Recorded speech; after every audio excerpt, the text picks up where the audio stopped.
find it in the Google Store, the Apple Store, or use the link at www.radiocayman.gov.ky. Yes, now you can listen to Radio Cayman everywhere. Talk Today is brought to you by the Ministry of District Administration. Explore your history. Explore your land. Explore your sister islands. And Doctors Hospital. Peace of mind is important when life happens. Doctors Hospital. Always there for you. Call 949-6066. But I do have some questions. There are more questions than answers. Cayman Islands' foremost listeners participation program. Talk Today.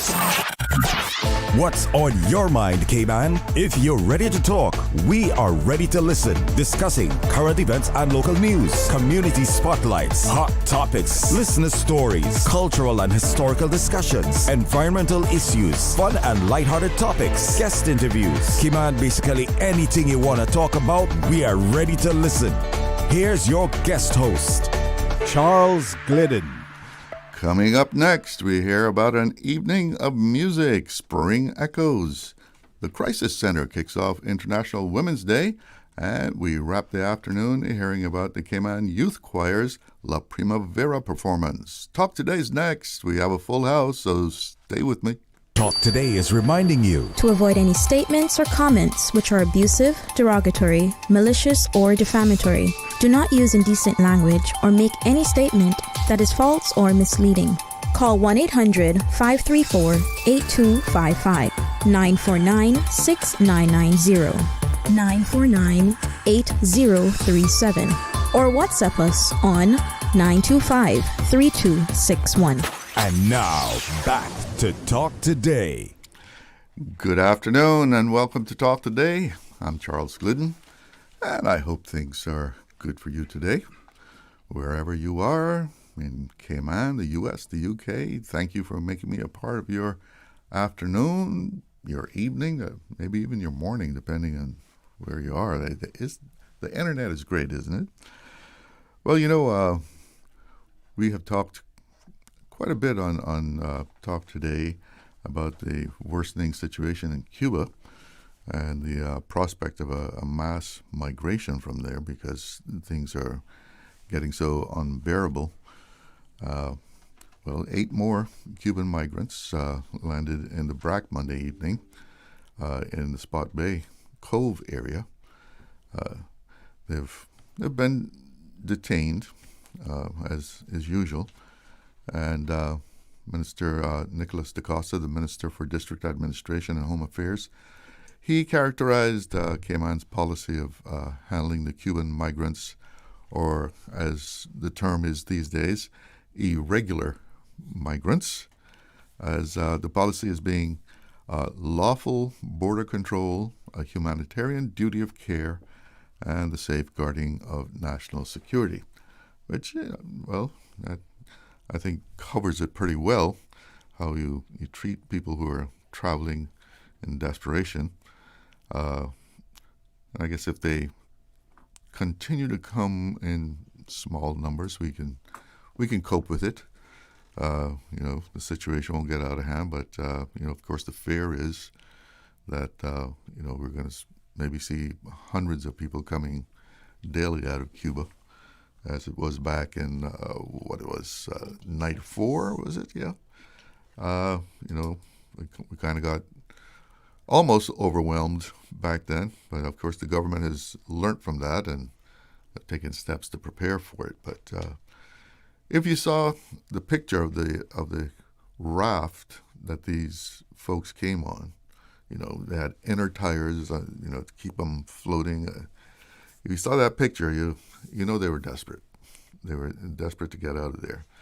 So let's hope that things get better. But, you know, the situation in the world right now, the prospects of that is dimming almost daily. Well, Parliament is now sitting, and they have a full agenda there down at the House.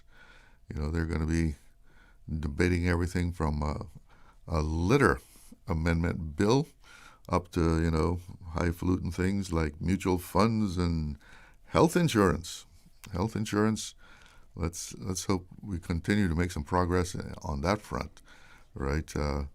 They're talking about a traffic amendment bill, so they're covering a lot of areas in this House. And besides the bills that are being brought by government, this meeting is going to have 5 government motions and 10 private members' motions, and 54 parliamentary questions.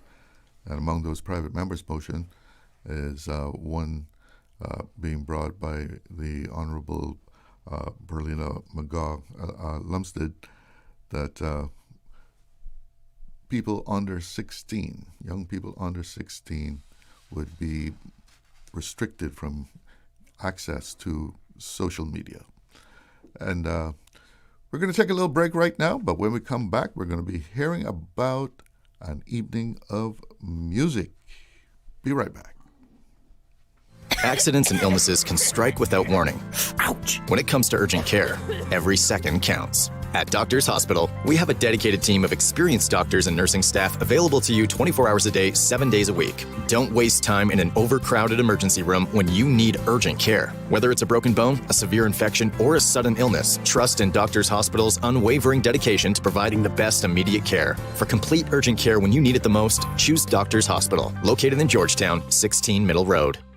The Lions Club of Grand Cayman, Delano Hislop Pace, 5K and 10K Walk Run is back on April 12th. Whether you're trying to stay a bit fitter, looking to invest more time in your community, or just looking for a reason to get out in the sun, the Delano Hislop Walk Run is the perfect opportunity to keep your goals in check. Visit the Lions Club Facebook page for registration details. The 2026 Delano Hislop Pace Walk Run, Sunday, April 12th. The Lions Club of Grand Cayman, proudly serving the community for over 50 years.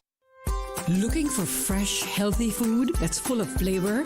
Then you've got to visit Kirk Market. Our dishes are made with fresh, high-quality ingredients. Enjoy vibrant mixed greens or satisfying pasta salads. Or try one of our delicious grill options like blackened chicken, spicy beef steak, or grilled salmon. Looking for something light and flavorful? We've got sushi rolls and poke bowls prepared daily.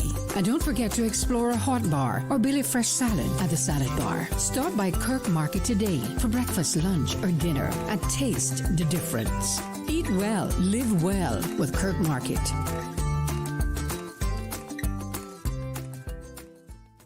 What if your child's future could take them anywhere in the world? Discover global opportunities at Dorman Day Winter Fair. Meet top boarding schools and summer programs from Canada, the US, and the UK, all in one place. Explore advanced STEM programs, humanities, fine and performing arts alongside elite-level sports, basketball, baseball, soccer, ice hockey, and more. Meet admissions experts, ask questions, compare courses and campus life. Plan their global journey with confidence. Saturday, March 7th at the Westin Ballroom from 1 to 5 p.m. Register now at dormanday.ky. RC Fusion is proudly brought to you by TCE Paint Shop, Farmers and Artisans Retail Market, and My Canda Cleaners. RC Fusion, weekdays 10 a.m. to 12 midday, right here on Radio Cayman 89.9. RC Fusion. Radio Cayman Energy. Radio Cayman's Talk Today.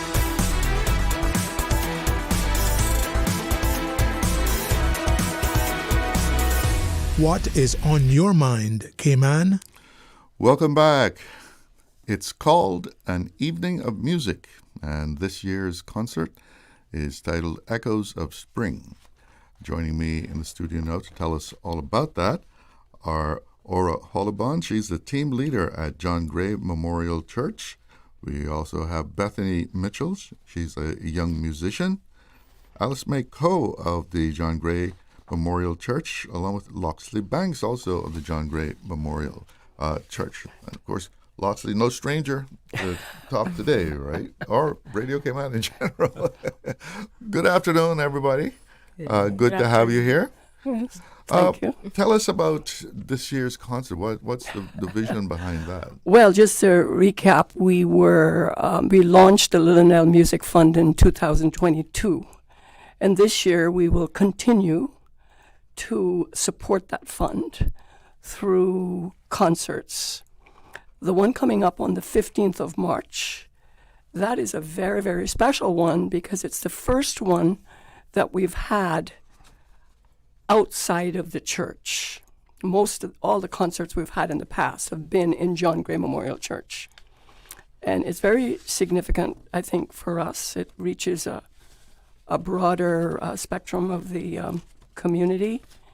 I mean, our performers will be performing on the iconic stage of the Harkwell. The big stage. It's a big stage. It's a big space. Great physical attributes like the acoustics, and the piano is superb. Lighting. Probably coming close to one of the best pianos on the island, and the lighting, as you said. So we're hoping for a very, very successful evening. The musicians that are performing are, I would say, very outstanding. Glenn Enanga, he'll be there. I think he's doing about 4 different classical pieces. I think I would be safe in saying that he's close to one of the best pianists on the island. And his little daughter, Catherine, will also be playing the violin. And so it's going to be a very special evening. We have quite a lineup.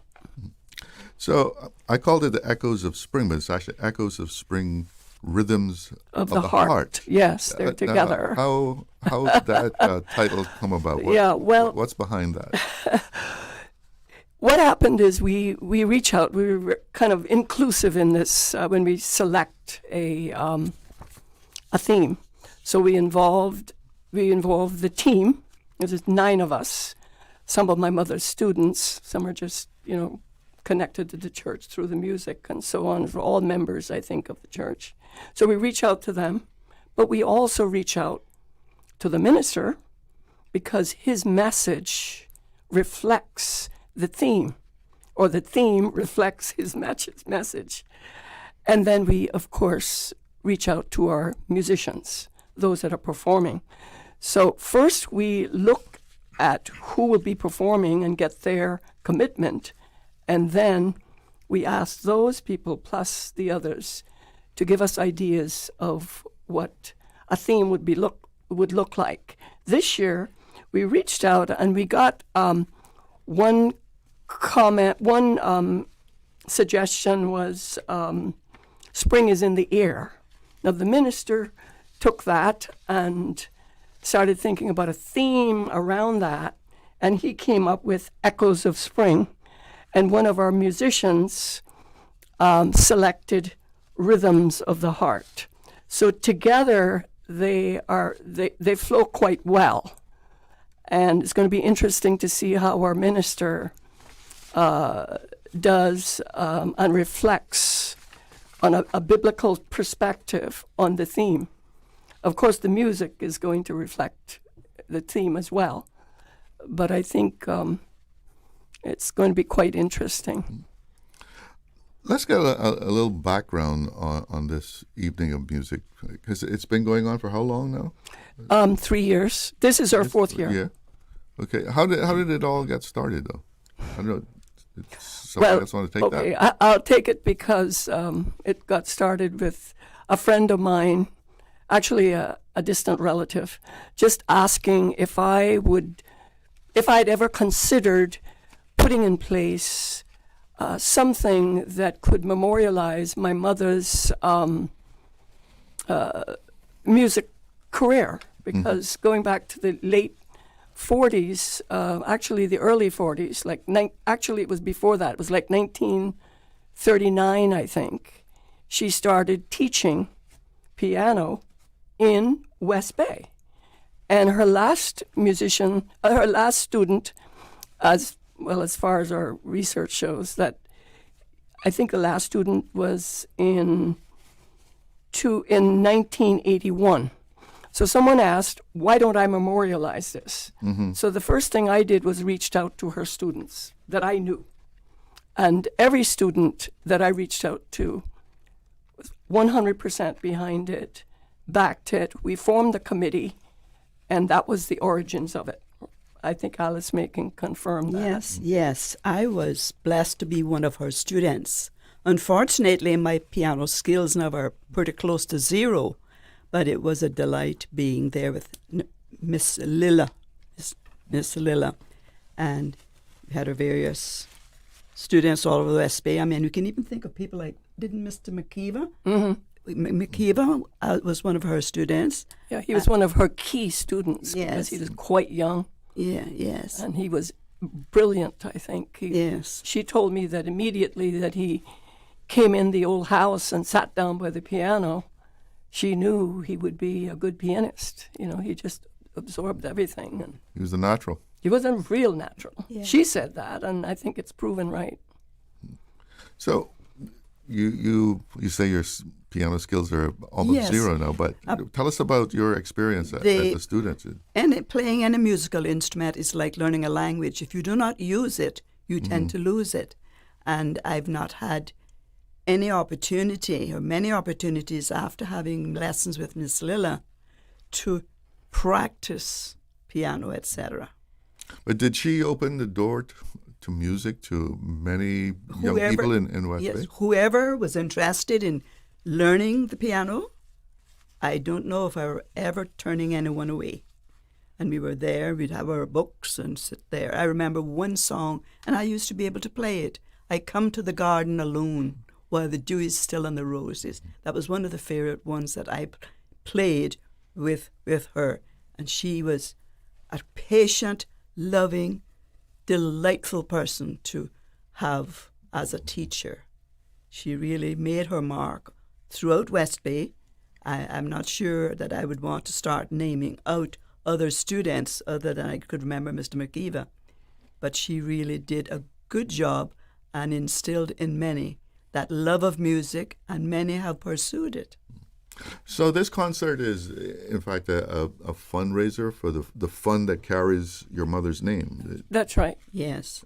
And what does it do? What does this fund do? Well, it supports the music ministry in John Gray Memorial Church. That doesn't mean that, it might not reach beyond the church. Right now we are financially supporting music lessons for some youngsters. I think there's an application for a youngster who wants to learn how to play the drums. We have also supported the musical instruments in the church, upgrading so that they're all up to standard. So is Bethany a recipient of this funding? Or? No. Bethany is with the Nicole Bodden studio. She is one of Nicole Bodden's students, and Nicole Bodden's father was one of my mother's students, Curtis. Barnett. Yes, and that's how the connection. Well, Bethany, tell us a little bit about how the door to music was open for you. Well, I come from a very musical family. Grew up with my grandfather as he was pastoring the Georgetown New Testament Church of God. Grew up watching him play acoustic and electric guitar all the time, so he wouldn't sit where all of the council would sit. He would sit on the side by the musicians playing, and my dad being the keyboardist for the church as well. And so then that going to my brother and me, kind of just growing up in an atmosphere where music was just encouraged and You're just surrounded celebrated. by music. Yeah. And I remember it kind of started when my brother was taking lessons with Miss Nicole, actually, who was one of her first few students. And I remember I was really little, and she had a practice piano along with the grand piano, and I would kind of disrupt his lessons a little bit, banging on it. As little sisters do? Yeah. But I think that type of encouragement really kind of helped to bring me up that way. Is that still your instrument of choice, the piano? One of. Yeah. What else do you play? I also play the cello. I've been playing, piano I've been playing for about 10 years, turning 11 this year. And cello is turning 9, I believe, this year. So how old were you when you started? So I started piano when I was 7. I'm 17 now. Mm-hmm. And I started cello, I believe, when I was 8 or 9.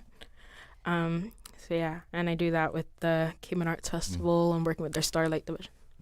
So what is your favorite music? What do you play? Honestly, anything. Yeah? Yeah.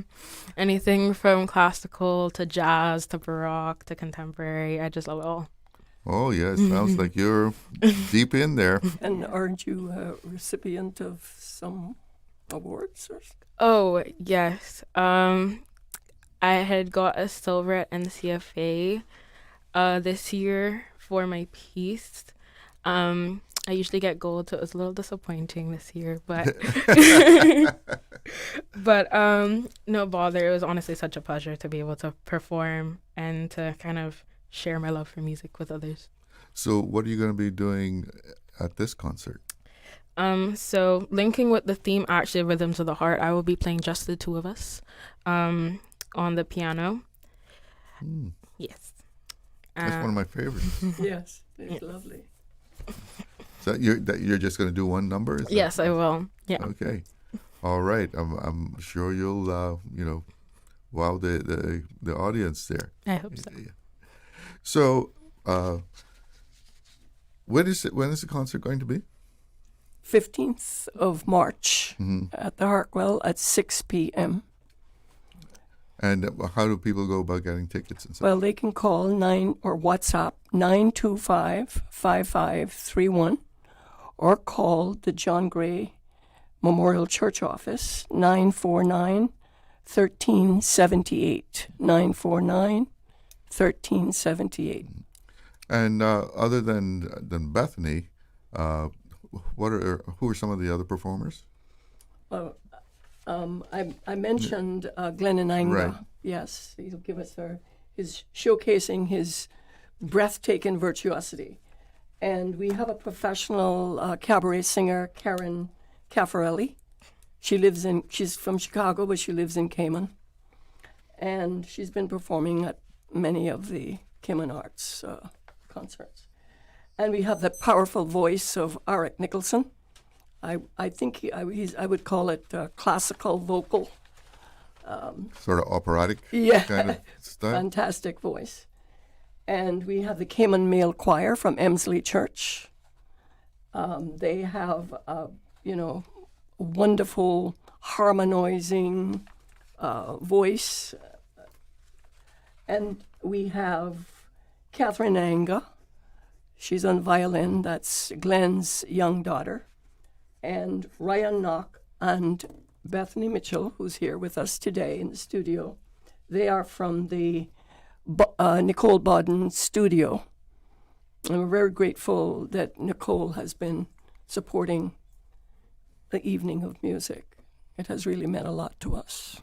If I may interject, and Miss Orr, if you don't mind, another number you may call in West Bay in particular for a ticket is my number, which is 925-2484, because Orr and I live opposite sides of the island, so she covers a lot up there and everywhere, but I'm more than willing to reach out to those who are interested. I've got a few tickets still to sell. Okay, and I guess you can get them at the door also. They're still available. No, they're not at the door. They're not at the door. You must have a ticket to enter. They must be bought in advance. We are not handling any cash at the theater. Okay. But the wonderful thing is, the ticket costs $25, but for one ticket, 2 people get in. So you buy a ticket and bring along a guest. And in this day and age, that's a very good, I'll say, bargain, if I may use that expression. $25 actually gets 2 people in. So bring along any guest. 2 for 1. 2 for 1. Yeah. All right, we have to take a little break here, but stay with us. We'll be right back. Did you know that Doctors Hospital provides urgent care services 24 hours a day, 7 days a week? And Doctors Hospital's urgent care physicians have access to the most advanced MRI and CT imaging in the Caribbean, providing reliable diagnostics when you need it most. When you need quality urgent care for an illness or injury, Doctors Hospital is here for you 24/7. Whether it's a migraine, chest or abdominal pain, shortness of breath, broken bones, or another urgent need, Doctors Hospital at the top of Walker's Road. Urgent care right now. Wouldn't it have been grand if you had purchased land 30 years ago? It may not be 2020, but a perfect vision has never been more clear. Kim and Brack and Little Cayman, poised for growth with an eye on the future. Your land, your history, your future. Discover all that our sister islands have to offer. The Consumer Price Index Rental Survey conducted by the Economics and Statistics Office is now underway. The survey aims to collect data from residents of the Cayman Islands who are renting properties. The ESO invites participation in the Consumer Price Index Housing Rental Survey, which the ESO will conduct in February, May, August, and November each year. The CPI survey helps to calculate the inflation rate or the changes in the cost of living in the Cayman Islands. Trained ESO staff with ESO ID cards will administer the survey. The individual information is confidential in accordance with the Statistics Act. No individual data will be published or disclosed. Survey data are exempt from Freedom of Information requests. For more details, please call the ESO hotline at 516-3329 or directly at 244-4602.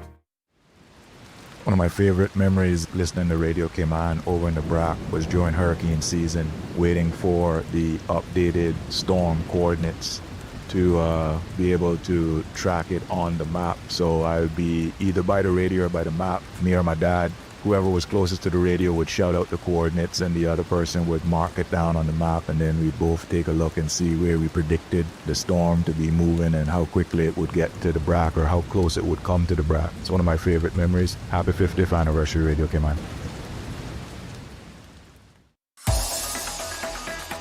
Radio Cayman's Talk Today.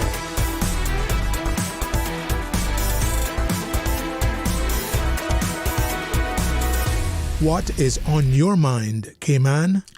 Welcome back, and we're hearing about an evening of music, echoes of spring rhythms of the heart that's being performed at the Harkwell Theatre on the 15th of March at 6 p.m. And, of course, this is being put on by John Gray Memorial Church. And Loxley, you were telling me that in West Bay, music has always been a central thing, especially on like Sunday afternoons. Yeah, well, I think not only in West Bay, I think throughout the whole island. Yeah. You go into North Side and you can pick out a lot of them who was involved in music there, and also East End. But basically, what I'm saying, Cayman has always embraced music, I think, as a comforting element, inspirational element, in the Cayman life's journey. And this, just listening to what went on before, since we've been on, I think that kind of cements that case in. Now, the Harkwell is the first time that it is going outside of, or this outreach is going outside of the church, but we have to remember that for about 15 years, we produced, that is the Kiwanis Club of 7 Mile Beach, and with some of the church's assistance, produced the Anjulia Gospel Concert, which happened at Harkwell, and we embraced the whole community in performances in those concerts. So it's this outreach, Miss Lilla's memorial concert, or however we want to frame it, is just a continuation of what was going on all the time. You take Mr. Bertie, he produced concerts back. Your aunt Hope was involved in a lot of those. Oh yeah, on the piano, on the piano, and the accordion, on the organ and accordion, and as I was thinking about this presentation, somehow I think your mother was was a bit musical. Yeah. Yeah. I have visions of her playing the piano somewhere. So I know she loved to sing. Yeah, but I think she was a keyboard. She had some keyboard skills too. So and a lot of the parents encouraged that. My mother was a comrade of Miss Lilla, and I was thinking, I don't think that they ever had the opportunity to sit in a environment where there was two pianos. Franti and Tasha, and all this kind of stuff. But I recall them visiting each other, sitting at the piano, playing a melody. Together. Two people on one piano. Yeah. Yeah. And dual. Yeah. Duet. Duet. Yeah. Yeah. I mean, I wish that I had kind of tuned into my mother's aspiration of learning me to play the piano, but I had other things. I was sailing. I was on the reef, so I couldn't. It couldn't all be fitted in. But and music, the international language. Well, you have a little clip Yeah, for us? I got a little 1 minute and about 50-second cut or song that, if you think of Miss Lilla and her other compatriots around, I can name them. I mentioned my mother, and there was a lady named Christine Farrington and Miss Mordine. Miss Mordine. You say Mordine? Yes. Yeah. She was his vocal. mother. She was mostly vocalist, in fact. And she toned pianos as well, yes. Miss Mordine. Okay. And because I know she related to me when I came back home, how my mother used to accompany her on piano. Oh, yeah. Because Miss Mordine was the vocalist, in the church. But this minute and 52 seconds, I think, sort of would give you a representation of some of the melodic things that you'd hear back in those days when they were producing this concert. And by the way, this is a song by the two-time former governor of the state of Louisiana, Jimmy Davis, who wrote the music and sings it, and he was a great gospel singer. But these were the kind of things that they would listen to, and they would get what we call the sheet music of these songs. Mm-hmm. And if you heard them play it, listen. But Fox, let's have that cut. Jimmy sings for us about the Lord's marvelous grace. I have read in the Bible that God so loved sinners that he let his son die in their place, paid the price for their sins on the old cross of Calvary. Thank the Lord for his marvelous grace. Thank God there's a bridge over the river, and we'll see our Redeemer's sweet face. With him we shall reign there forever. Thank the Lord for his marvelous grace.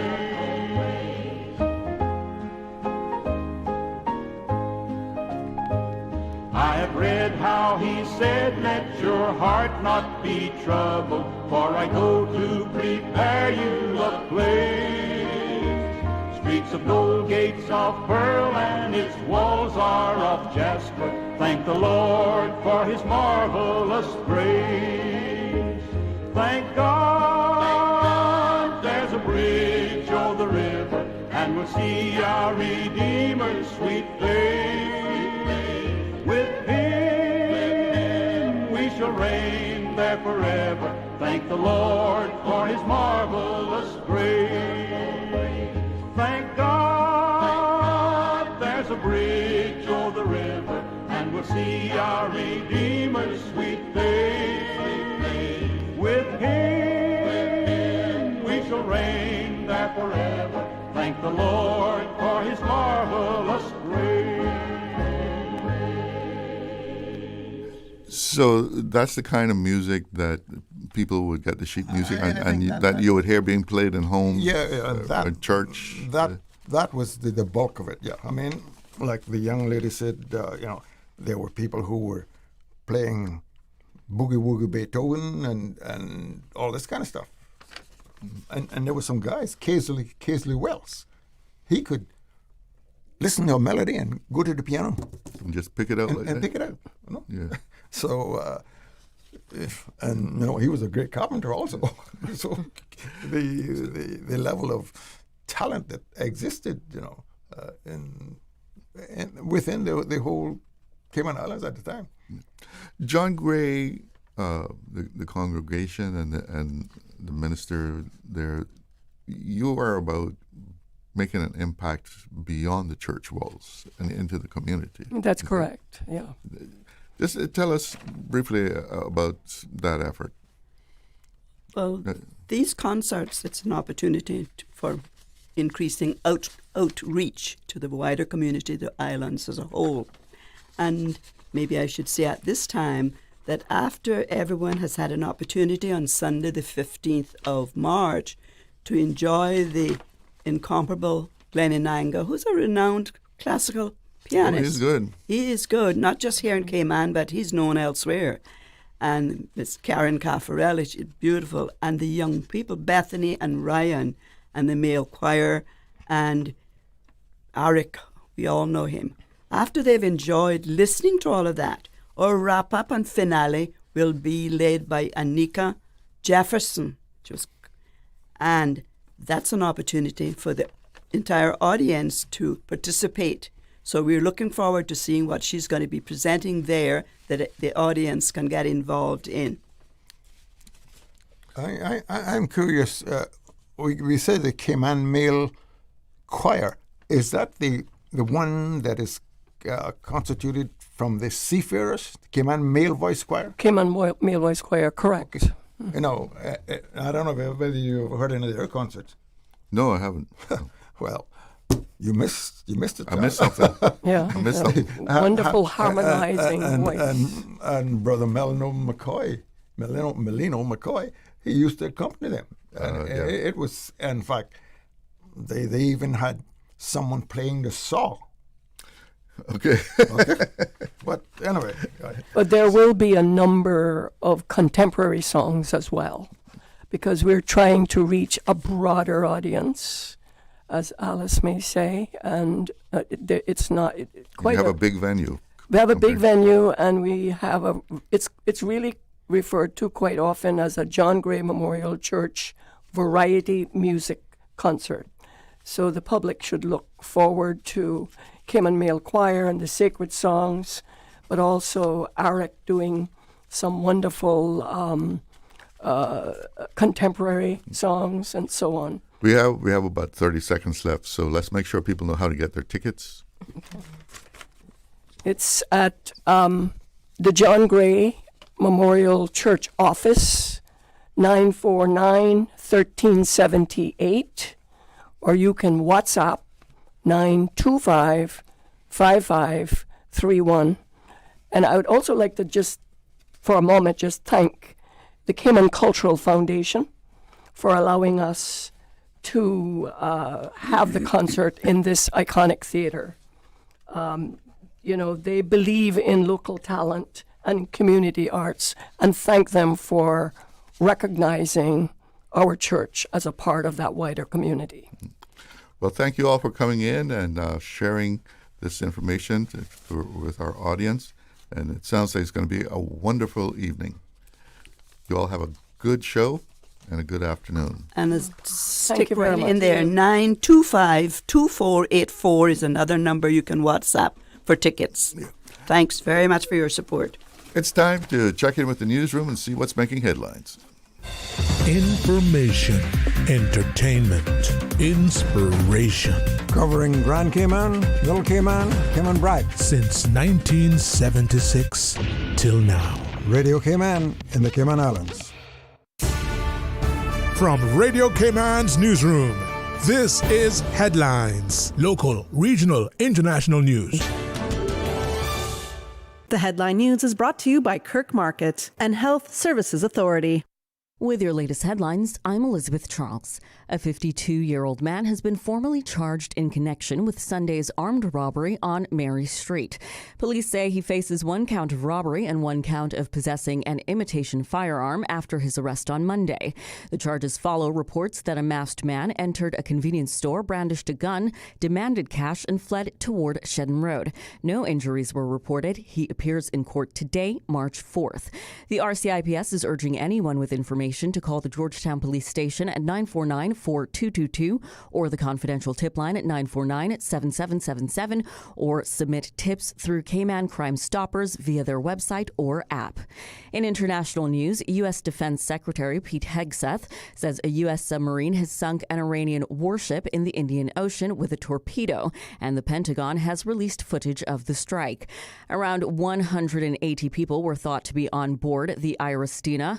32 were rescued, and Sri Lankan officials tell BBC 80 bodies have been found so far. In other news, Wall Street moved higher today as investors reacted to a report that Iranian operatives secretly reached out to the United States to discuss ending the conflict, while President Donald Trump's pledge to stabilize oil markets helped sentiment. Tech names rebounded with Nvidia, Amazon, and Applied Digital all higher, while energy stocks fell as oil and gas producers decline. Those are the latest headlines. I'm Elizabeth Charles. Radio Cayman. More news available at www.radiocayman.gov.ky. Check out our social media pages: Facebook, YouTube, X, formerly Twitter, Radio Cayman Headline News.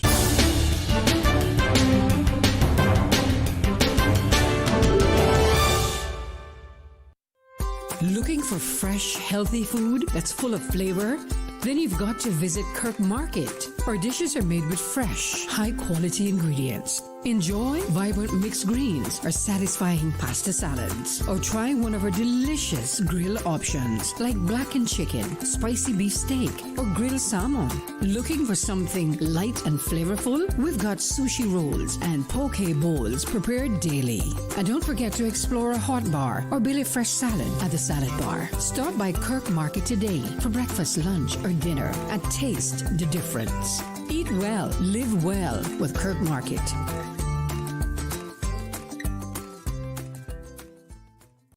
At HSA, we strive to provide the highest standard of care with compassion, integrity, and dedication. And so we say thank you, Cayman, for continuing to make us the most awarded organization on island by voting us the best of Cayman Islands in 9 medical categories. Your support reminds us why we do what we do, to serve the Cayman community with kindness and excellence. To find out more about our award-winning services, visit hsa.ky.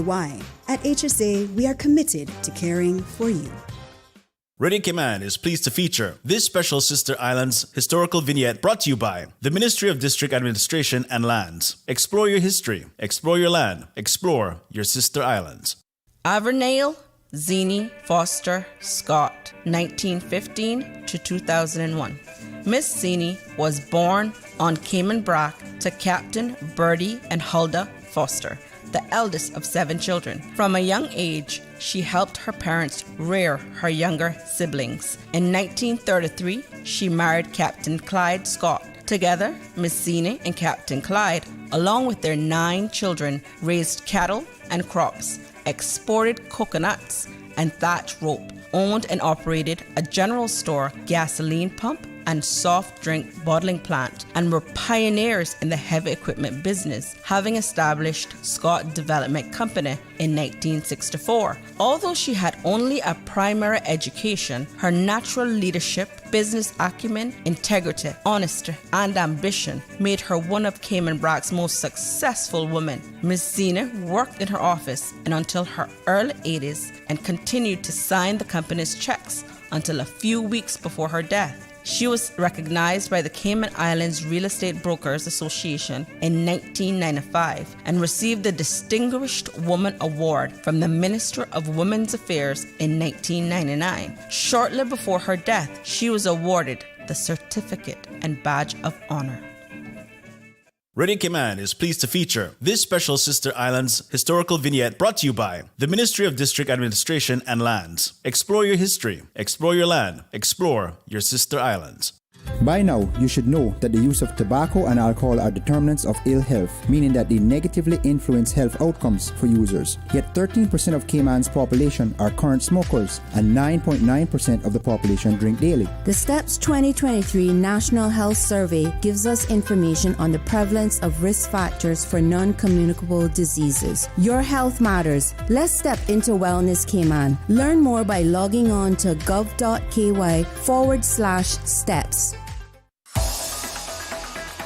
Radio Cayman's Talk Today.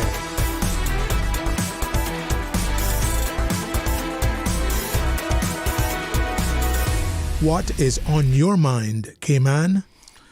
Welcome back. And the weather forecast for today is calling for partly cloudy skies, and that will remain the forecast straight through the evening and into the night, with wind coming out of the east to northeast at 10 to 15 knots with higher gusts, and seas are moderate, running at 3 to 5 feet.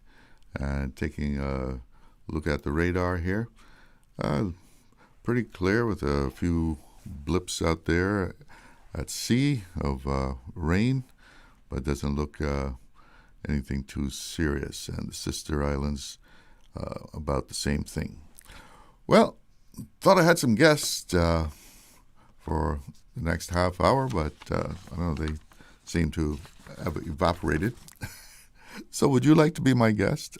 I'd love to have you as my guest. Give me a call. Pick up the phone.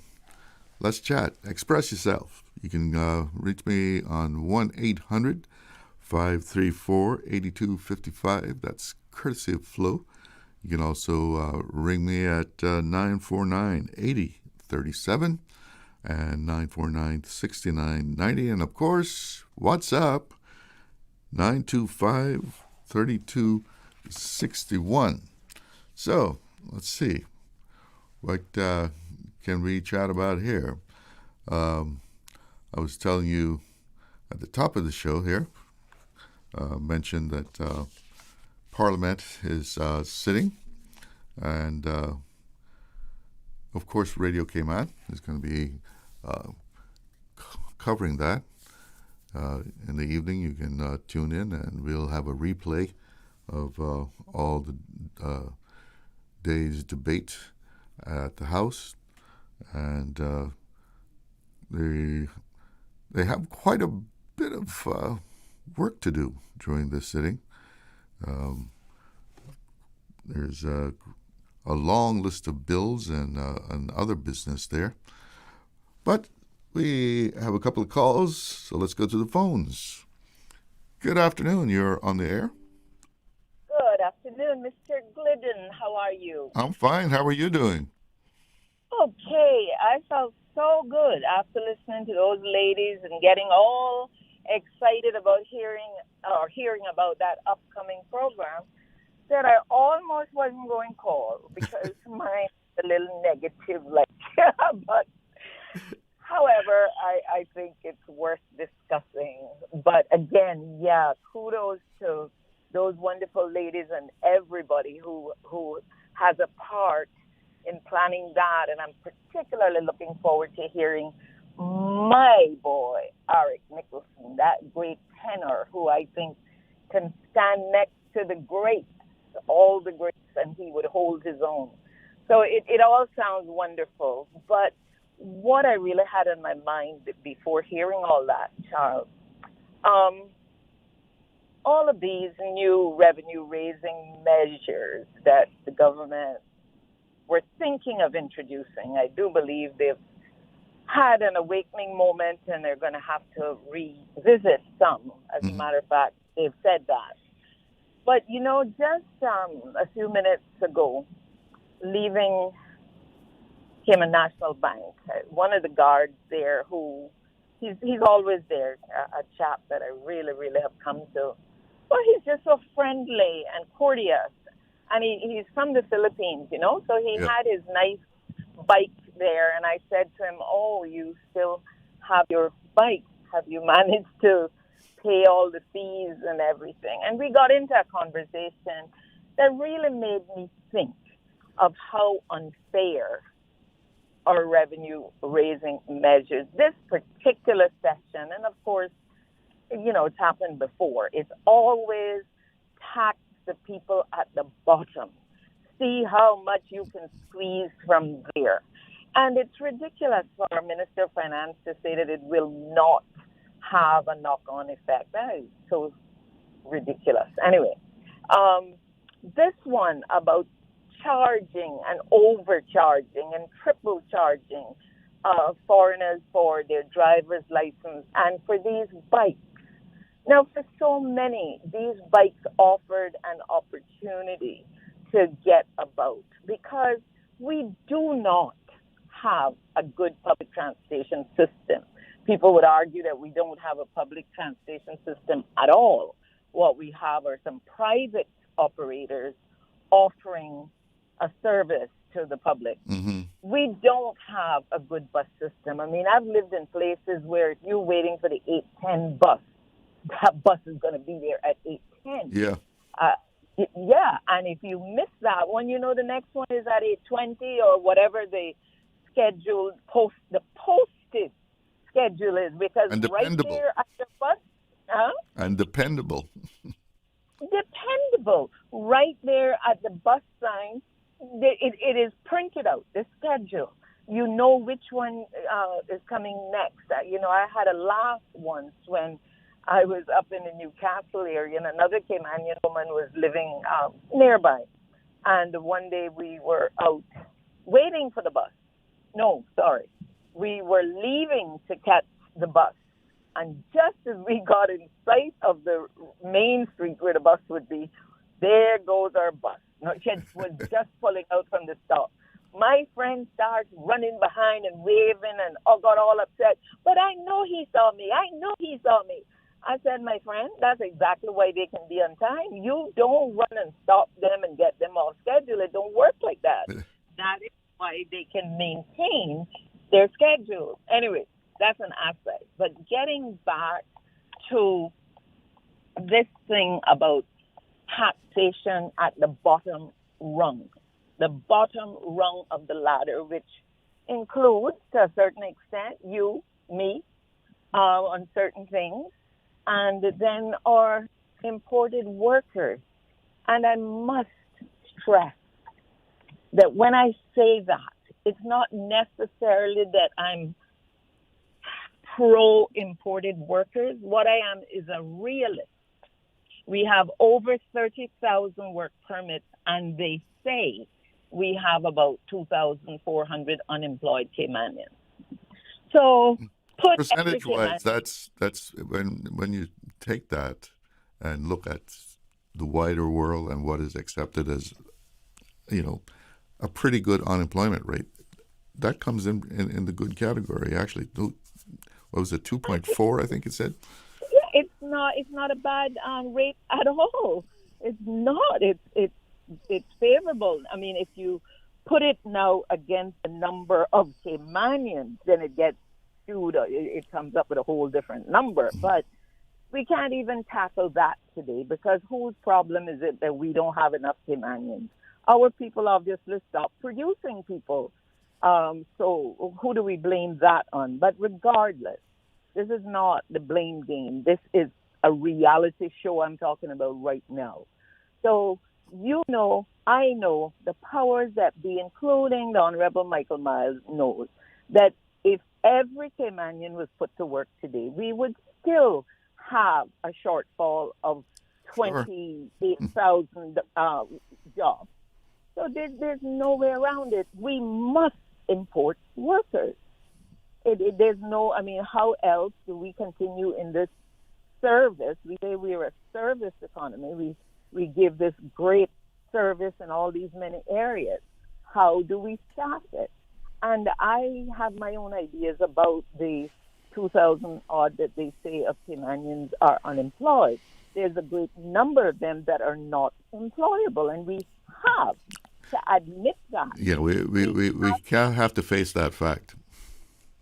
We cannot ignore it. There's a young man, and it made me so angry the other day, angry in a number of ways. I was coming from the government administration building. And right there, standing in the parking lot, was a Caymanian young man begging. He was holding up some paper and telling me that all he needed was $10 to go get his birth certificate, and then he would be able to do this, that, and the other. The paper that he was holding up for me to see was his receipt or outline of benefits from the GFA. This unemployed 30-year-old, from the looks of it, physically fit Caymanian was getting 2,300 Cayman dollars per month. And asking you for 10. For his maintenance. But, you know, it's not even the fact that he blew that all on the drugs and needed 10 more. You know why that bothers me so?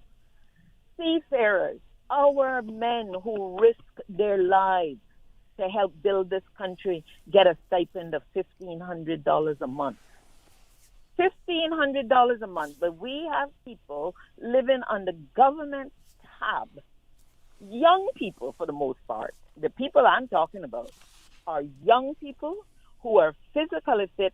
They're addicted to drugs. We're not trying to reach that problem. We are just giving them money and more money and more money. And that is sickening. I'm not putting down addictions or people that are addicted, because I cannot. When I think of Precious Quincy, I can't ridicule people for their addiction. They got there somehow.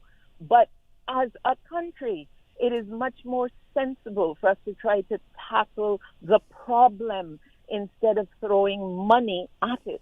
This is what we continue to do. We throw money at it like it's a wet blanket and it's going to put out the fire.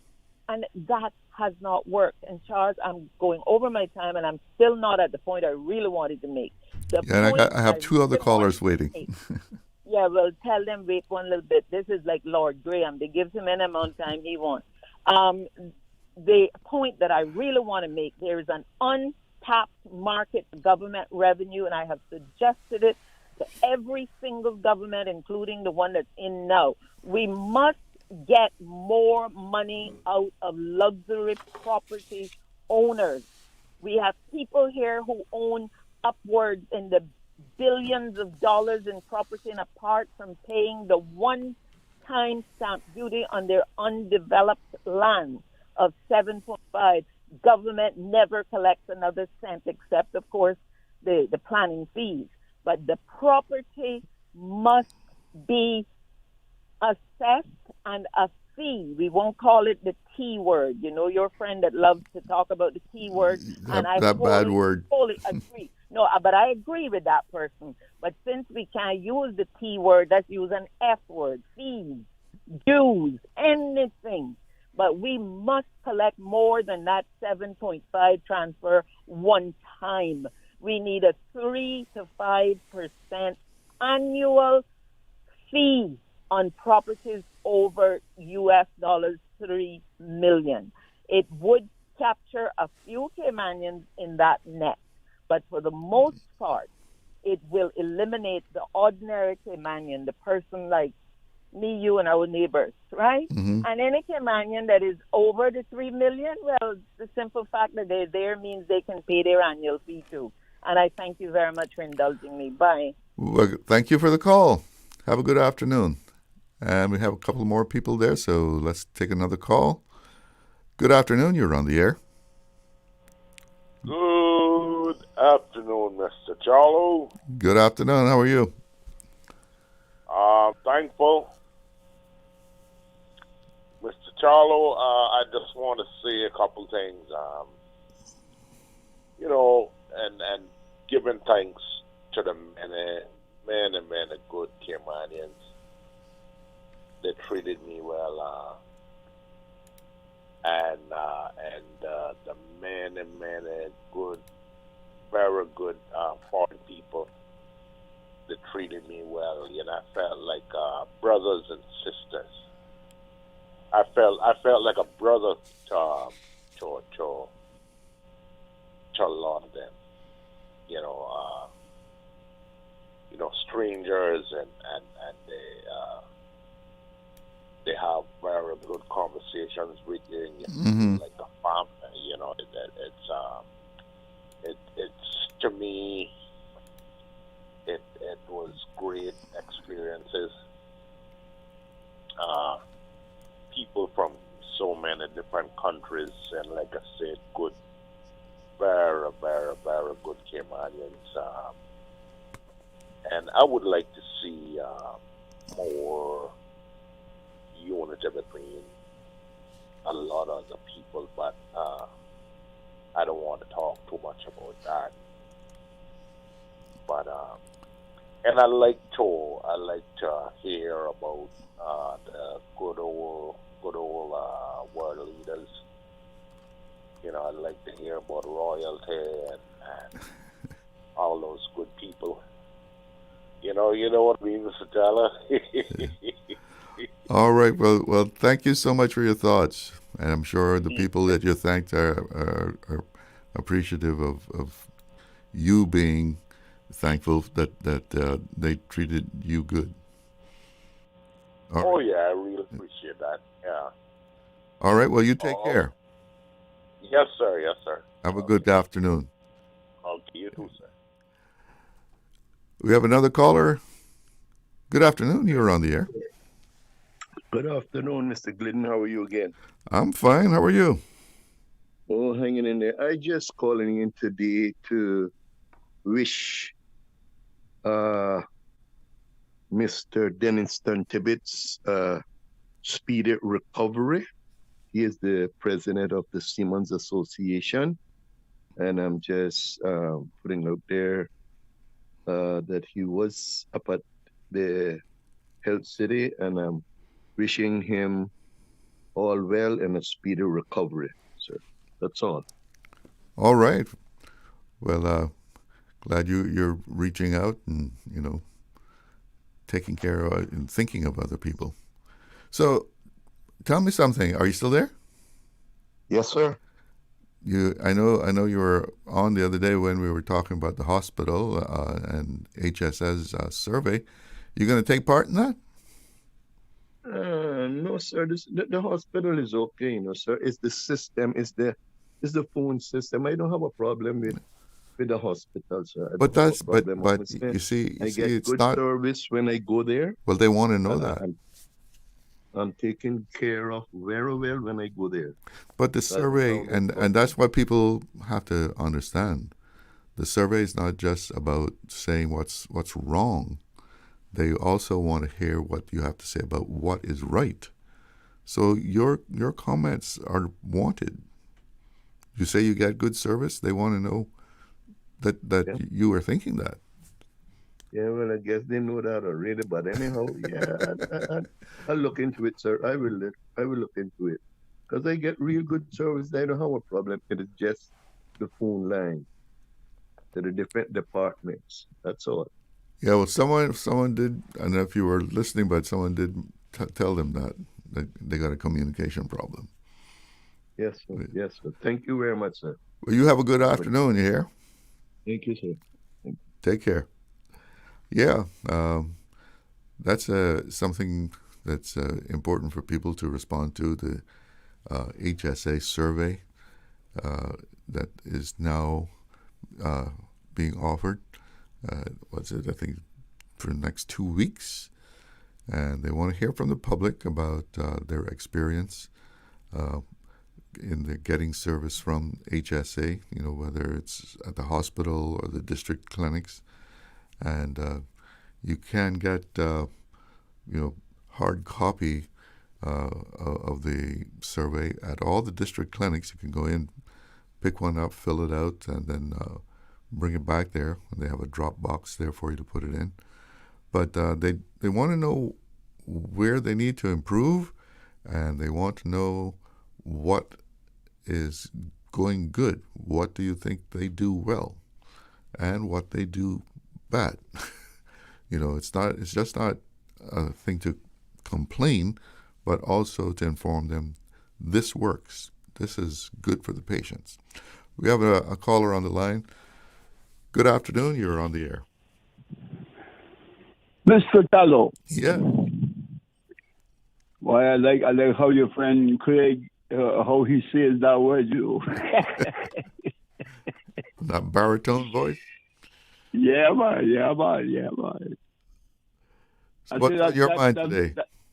That first woman you had there, man, boy, she should run for politics, man, because it sounds like she could do well on a debate, you know? Oh, yeah, I'm sure she could.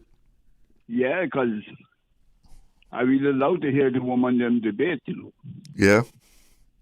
You know, I listen to Mia Motley, and when we had Eugenia Charles from the Dominican Republic, mm-hmm. She's not around anymore, but you know, this woman was so good, man. Yeah, and Margaret Thatcher again. Those women, the man, I tell you, and I remember Annie Hildebrand back down there in the 70s. Yep. She wasn't afraid, man. She could stand up against Berkeley Bush and Benson and all them, man. And through my body. Yeah, and really sit them down at times, you know? Yeah. Yeah, man. Let us chat about the survey. Yeah. I'm going to pick up that paper. Good. On Friday, God's willing, and just do that, you know. Yeah, let them know, you know, what you think they're doing good, what they're doing bad, where they need to improve. Because if people don't give their feedback, you know, they're not going to know what the opinion is and whether people are being served in the way that they should be or not. You know, yeah, man. One of my one of the most things that I really want to put on that paper is to get that picture of Anthony inside that waiting room there. You know? Well, I can tell you, the minister, when you suggested that, she took note of it. She actually wrote it down. Yeah, but I think that will look most respectful. Oh yeah, sure, of course. Yeah, man, look nice, you know. Anyway, later I watch some football. Aye, who you watching? Well, I think it's Arsenal and Brighton is going to play this afternoon. A couple of matches as well. All right. Well, enjoy yourself. Yeah, man. Cool. You too. Yeah, one of our frequent callers there. And, of course, he gave his input when the minister was on promoting this survey that we've been talking about. And everyone everyone that uses HSA should, pick up a copy or go online and fill out that survey and let them know what you think of the service that you get in the district clinics or at the hospital, at the pharmacy, because they need the feedback. The minister seemed quite serious about actually affecting change, at the HSA, and she wants your feedback, and I would encourage you to do that and let them know what you're thinking about the service provided by HSA. It's 1:30, so let's take a little break. Be right back. The annual Rotary Central Health Check is here, Saturday, March 7th, 10 a.m. to 2 p.m. 5 locations island-wide: Costules, West Bay, Ale Thompson's, Georgetown, Foster's Airport, Savannah United Church Hall, East End Health Center. Free blood pressure, cholesterol, and blood sugar checks, healthy weight assessment, medical consultations, and more. Be a blood donor. The Rotary Blood Donor Mobile Unit will be positioned at the Savannah United Church Hall, Saturday, March 7th. Save the date and save your life. The annual Rotary Central Health Check. Free for you, valued at over $2,000. Your health is your wealth. There you go, sir. Thanks for choosing JN Money Transfer. Boy, thanks to JN Money Transfer, I can stay right here in Cayman and pay mama bills back home in Jamaica. Her water, light, phone and other bills never late. Every month I pay everything in one place. Make payments to over 30 companies in Jamaica through JN Money Transfer. Fast, affordable, convenient. Call 1-800-744-1163 for details. The 7 a.m. Sports Report, brought to you by Dr. Wayne Porter, offering a full-service dermatology and dermatological surgery practice. Call 946-9020 to book your appointment today. Happy 50th anniversary, Radio Cayman. 50 years of history, culture, sports, special events, news, music, and more. Your official voice for 50 years. Building up the Cayman Islands, we're here for you. The voice of the Cayman Islands, Radio Cayman. Happy 50th anniversary from JJ the Iceman. Radio Cayman's Talk Today.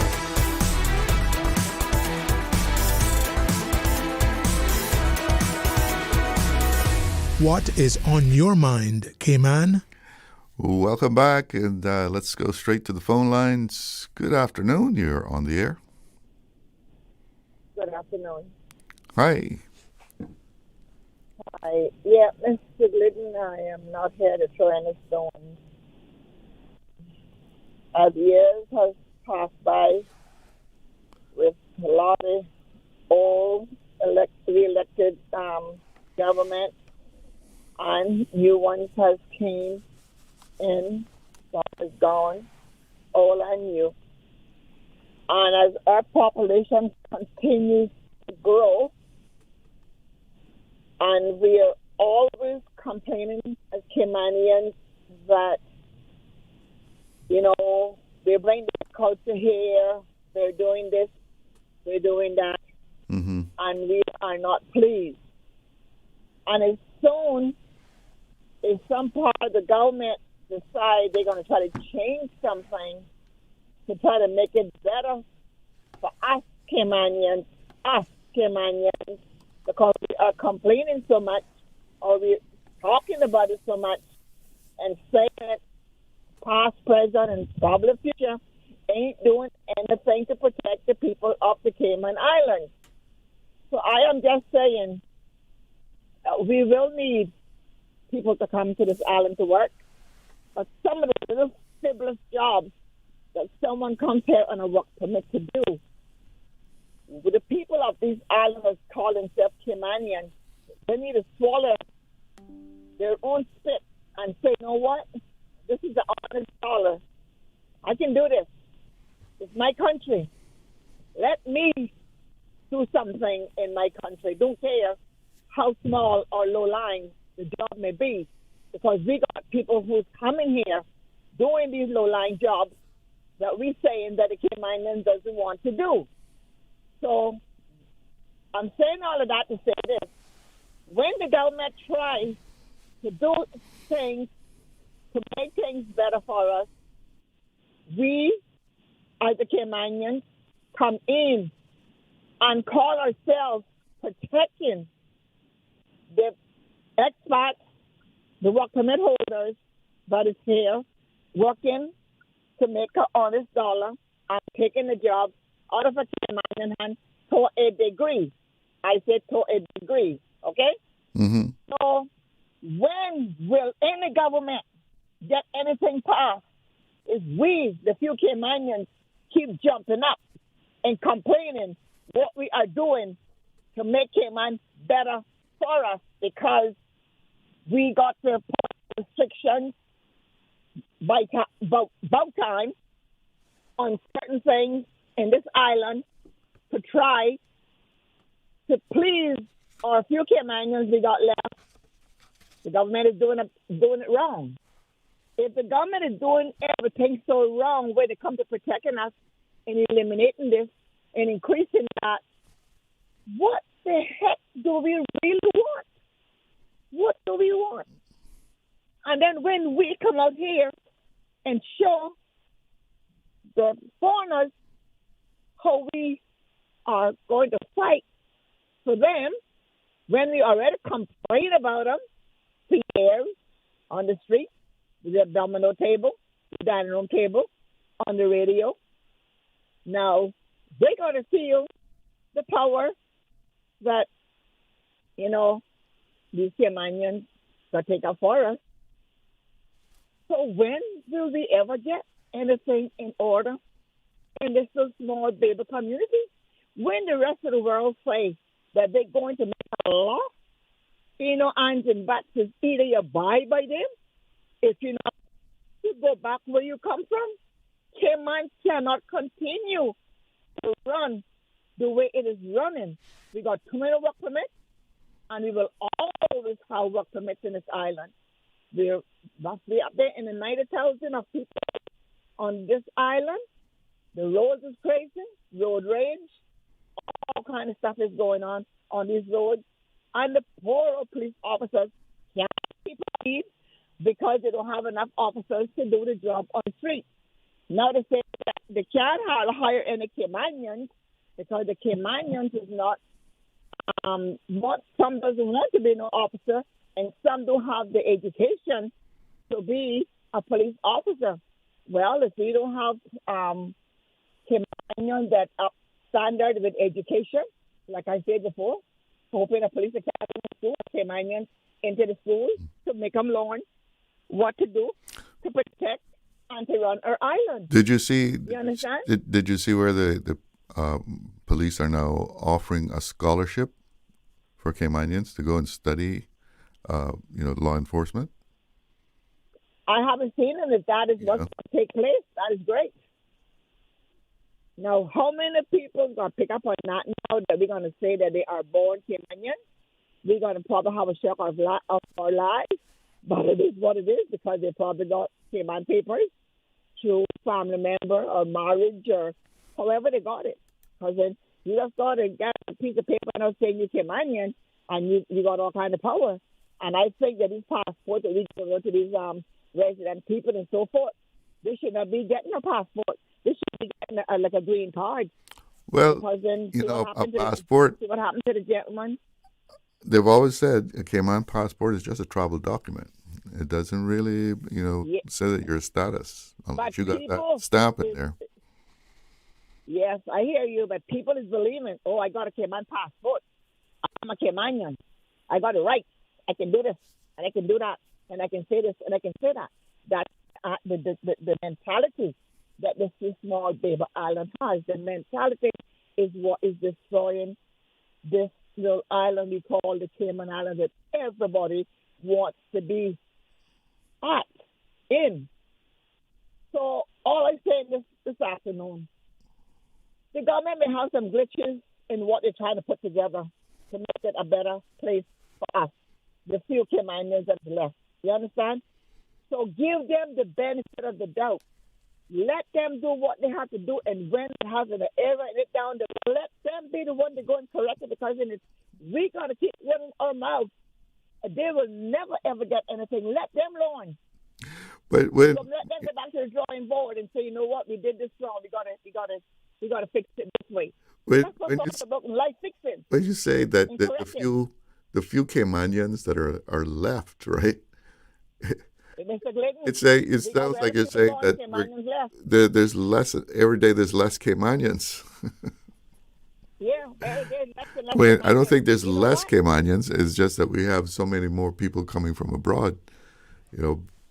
Because we've got this, great economy going here.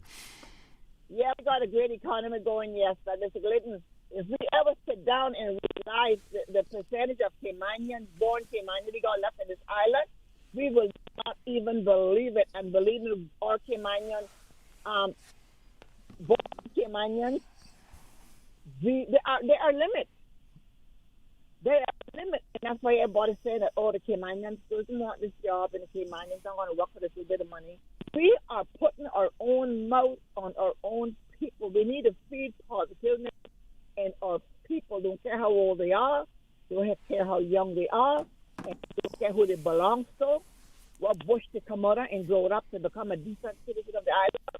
They all deserve a second chance or a first time coming out here to present as workers in this community. They've just been fed so much negativeness And the mentality that we got in this island, it drowns our children because of the things are being said of the island and on top of. But do you think it's true that there's certain jobs that Caymanians are not going to take up? Well, Mr. Glidden, I feel like some of these parents, let me tell you about me. When I was working in the gift shop, when I came back from America and I started working in the gift shop, I was there as a salesperson and I got some manager jobs in some of the gift shops.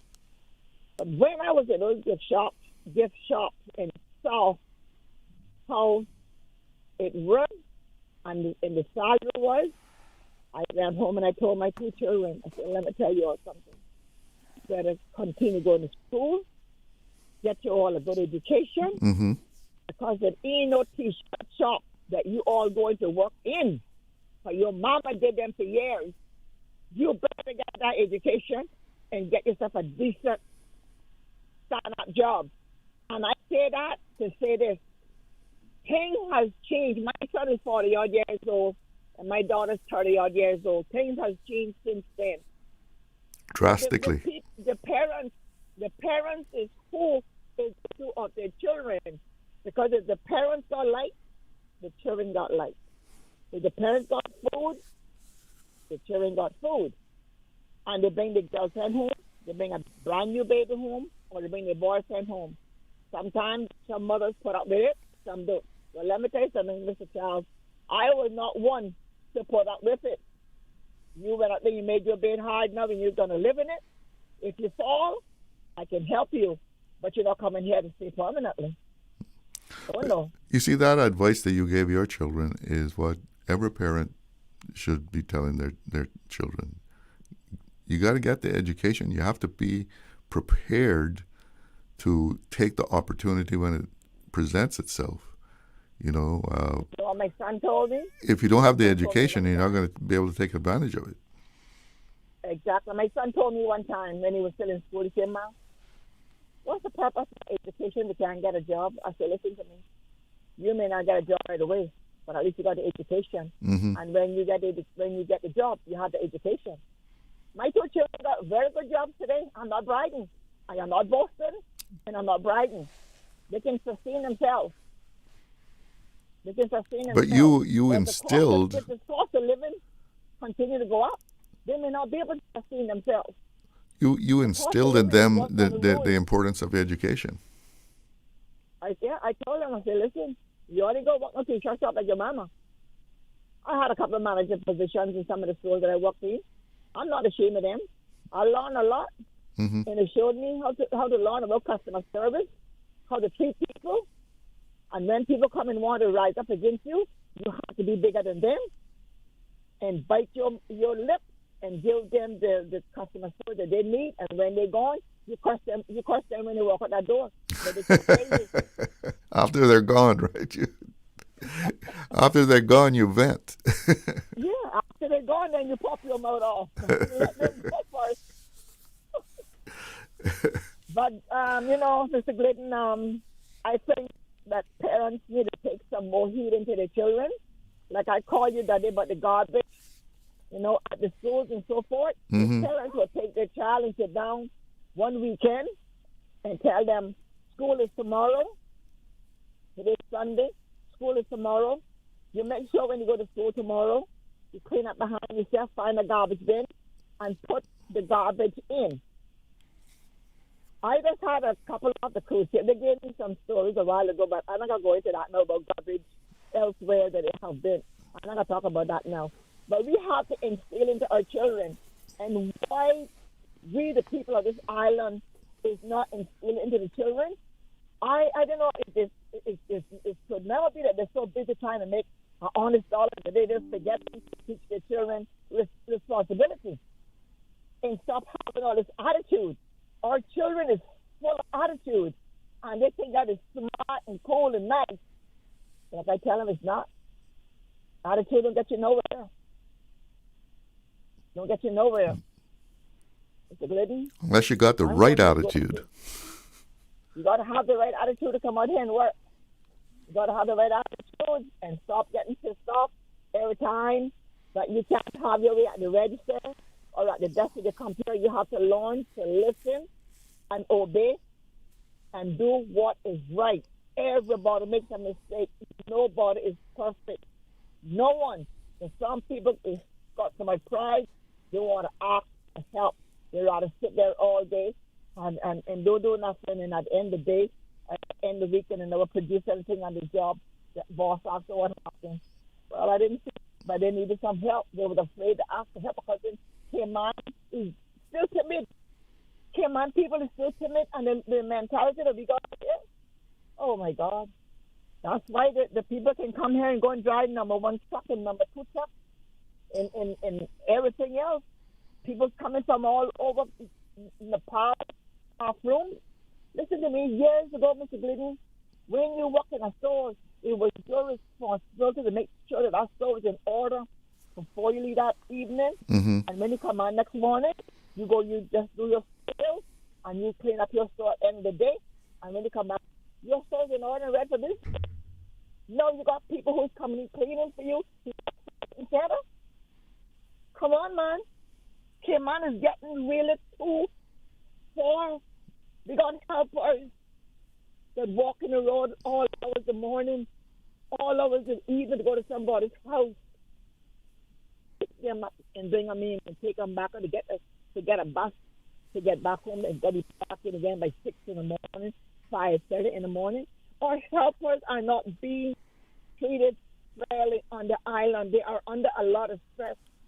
The homeowners, some of them helpers like this, like the animals, and I know it. And I have quite too many stories, too many true stories. Our helpers is doing everything for these children, and the parents want to ram down the throat because then the homework not done yet. And people take advantage of them. Take advantage of them.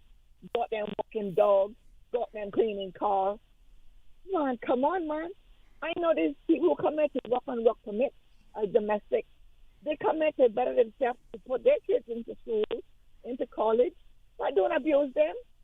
Do not abuse them. They're human beings too. They got to stop this foolishness, man. We're rock on this island, and we just take the wicked as bullying anybody put in our chin. I don't think so. Well, listen, I have to hit the pause button here because the control room is telling me it's time to take a break. Time to break. You go right ahead. Bye. All right. Thank you for the call.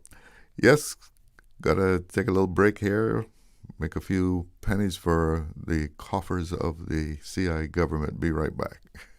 Accidents and illnesses can strike without warning. Ouch! When it comes to urgent care, every second counts. At Doctors Hospital, we have a dedicated team of experienced doctors and nursing staff available to you 24 hours a day, 7 days a week. Don't waste time in an overcrowded emergency room when you need urgent care. Whether it's a broken bone, a severe infection, or a sudden illness, trust in Doctors Hospital's unwavering dedication to providing the best immediate care. For complete urgent care when you need it the most, choose Doctors Hospital, located in Georgetown, 16 Middle Road. Explore your history. Explore your land. Explore your sister islands, the ultimate staycation experience. Your culture, your freedom, the land that time forgot isn't gone. It's your sister islands. Discover all that our sister islands have to offer. Hey, new drivers, don't just drive smart. Cynical and Inspire Cayman's Safe Driver program will show you how. Get real-life simulator training and classroom sessions to help you gain experience, stay alert, and avoid accidents. Learn to recognize risk, manage fatigue, and make smart choices behind the wheel. Certified participants may even pay less for Cynical motor insurance. Learn more and register at cynical.ky. Cynical, keeping Cayman covered.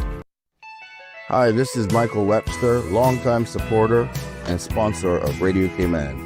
I'd like to say a big happy 50th anniversary to Radio Cayman. I remember 30 plus years ago listening to my grandfather Roy Bodden playing country music and bluegrass music on Radio Cayman. Happy 50th anniversary. Radio Cayman's Talk Today.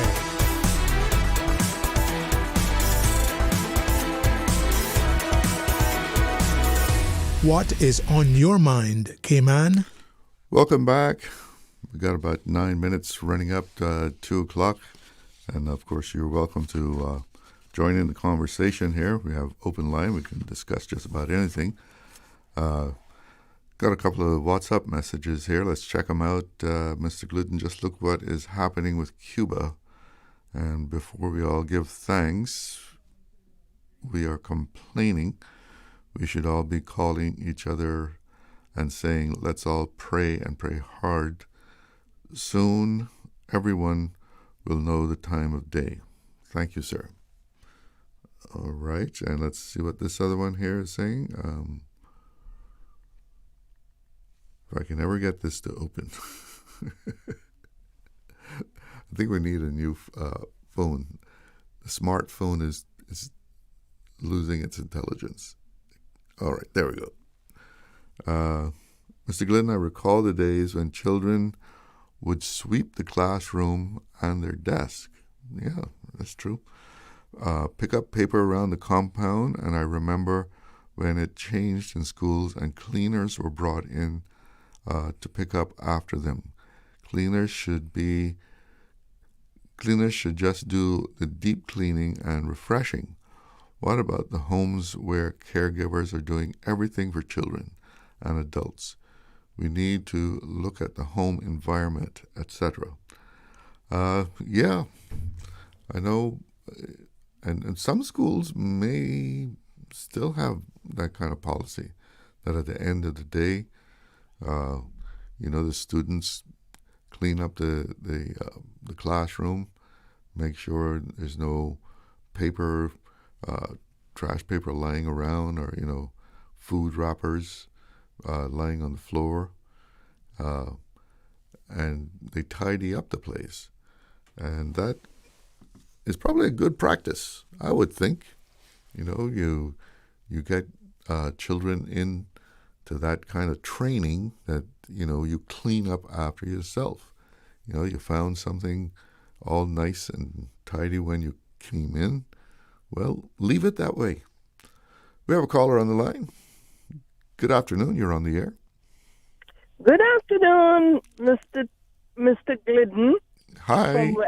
From West Bay. Anyway, how are you today? I'm doing fine. And yourself? Not too bad. I'm grateful. We all are blessed.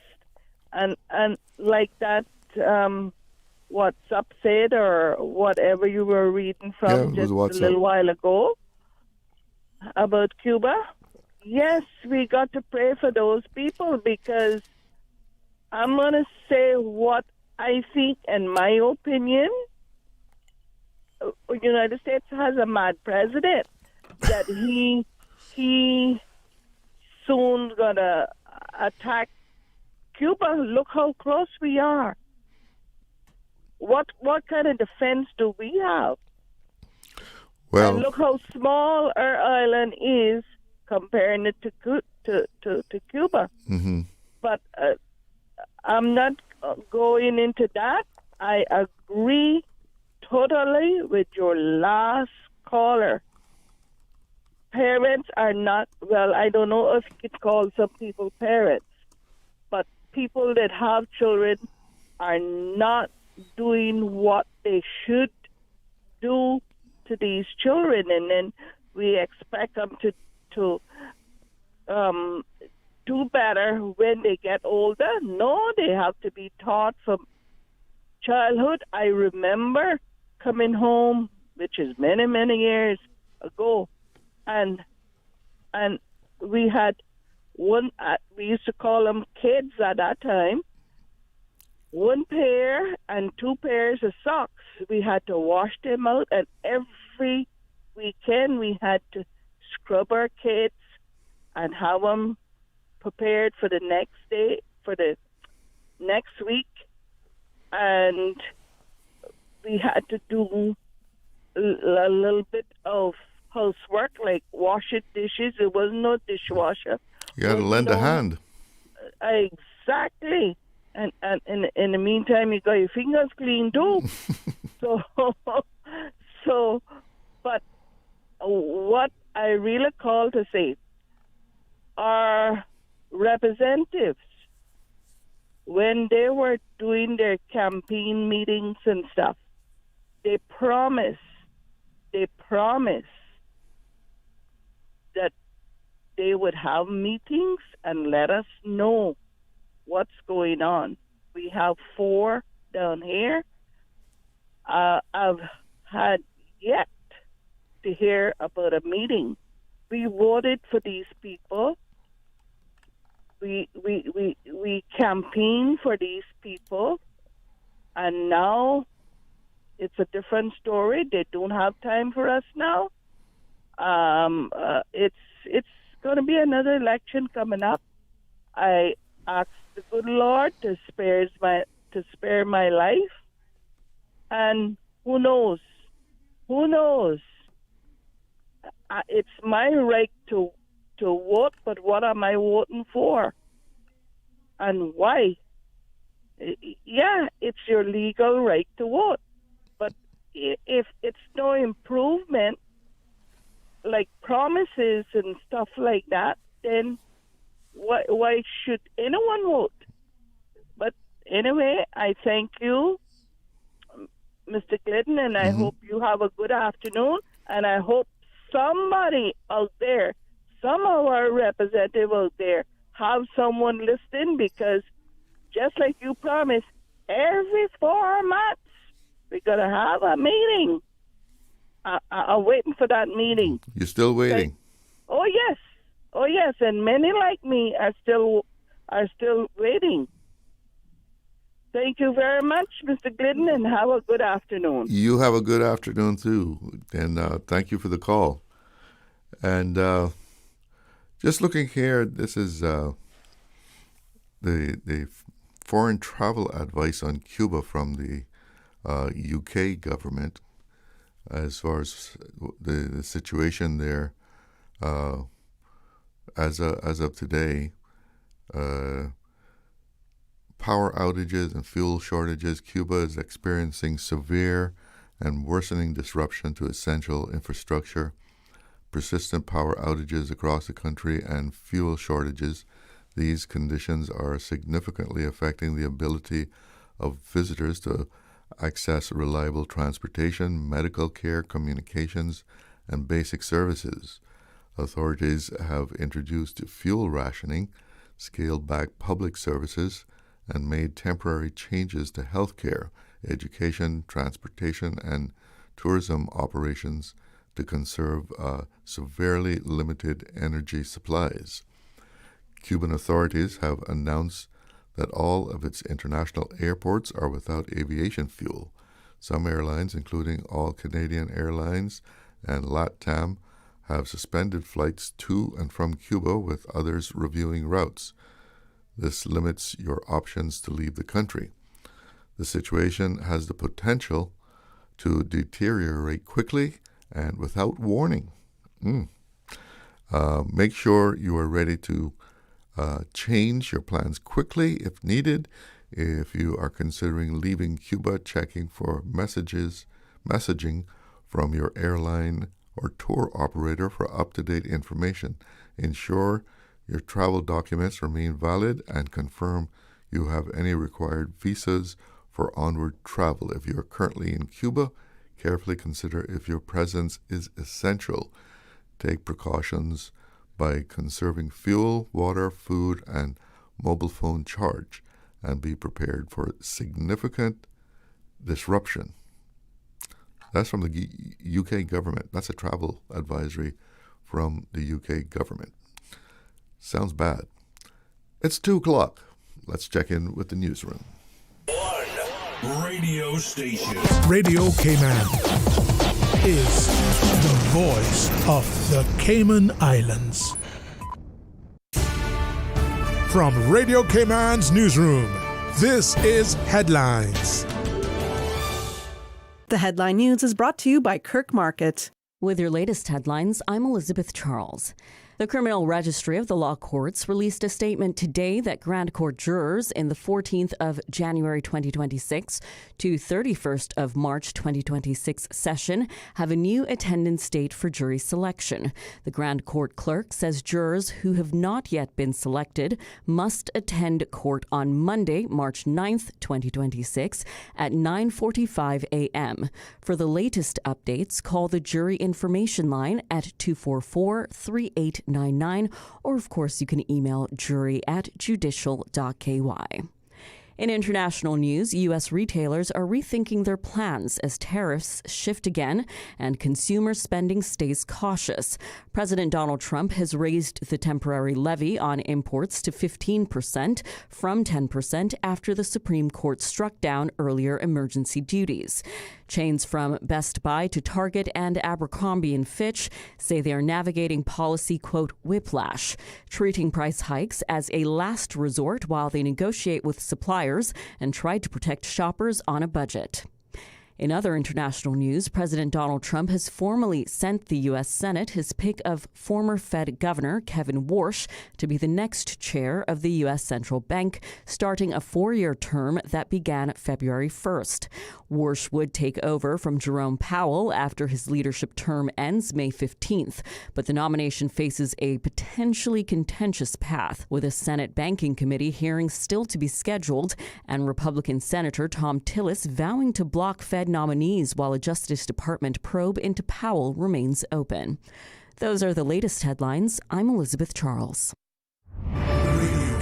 www.radiocayman.gov.ky. Check out our social media pages: Facebook, YouTube, X, formerly Twitter, Radio Cayman Headline News.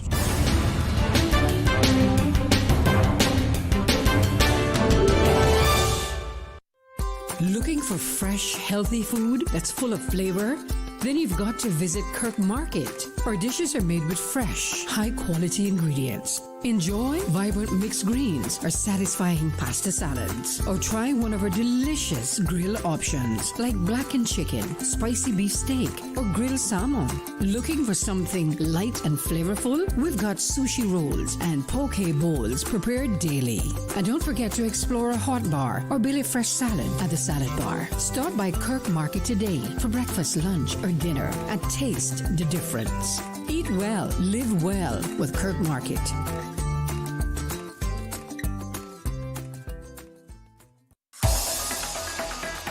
Radio Cayman's Talk Today.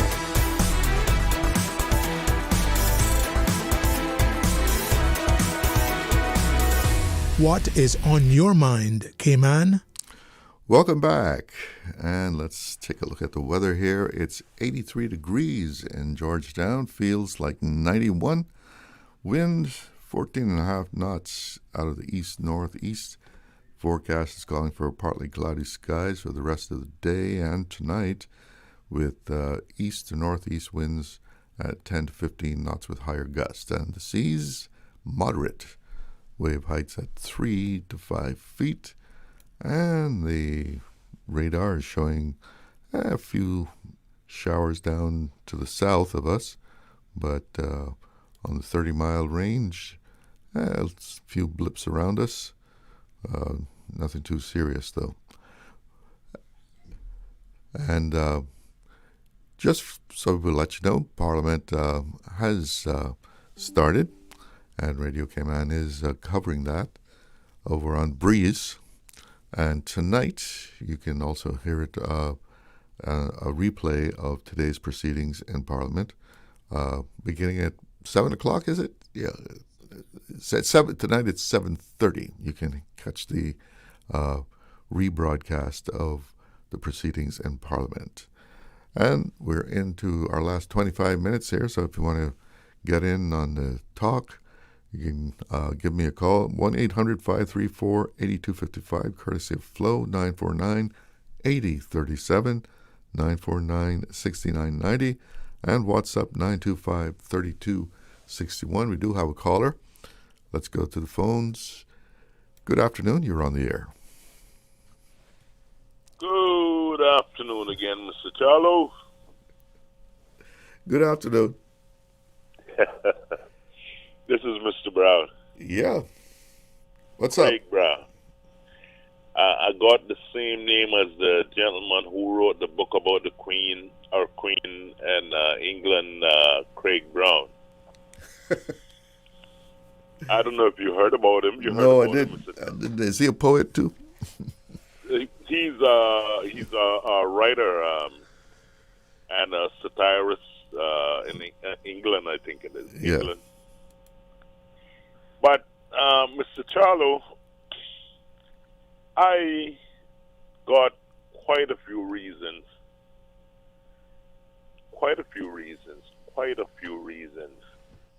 to live in harmony with the foreign people. Can I expect to live at war with them? No. I am living in peace with people. Want to live at peace with my Caymanians and the foreign people. I see a lot of them as family. They're very nice people. They treated me very nice, and I don't think we should take any more chances talking about getting faced with people that come to decide you don't know who they are, you know. You know what some people asked me, Mr. Charlo, about 2 years ago. They were tourists, and we were talking. I'd say, you know, something. I think I need to keep this secret. You know, I'm not telling anyone where they're from. And they asked me a question. We were talking, and they asked me where I'm from. I said, I'm from Cayman. They said, do you think we should go to war? I said, no, sir, no, ma'am. I don't think so. Now, which foreigners, I only hear one Caymanian talking about it, bad about foreigners. Only one that I can remember right now. Now, we want to take a chance to play with people. Who are you talking about? We're under England, and we're under a lot of. We're not at the top. Don't play with people. Don't take the chance and play with people. They will overcome you, conquer you, and I don't want to say any more than that. I am working with the good foreign people and the good Caymanians. They didn't do me anything. They treated me very well.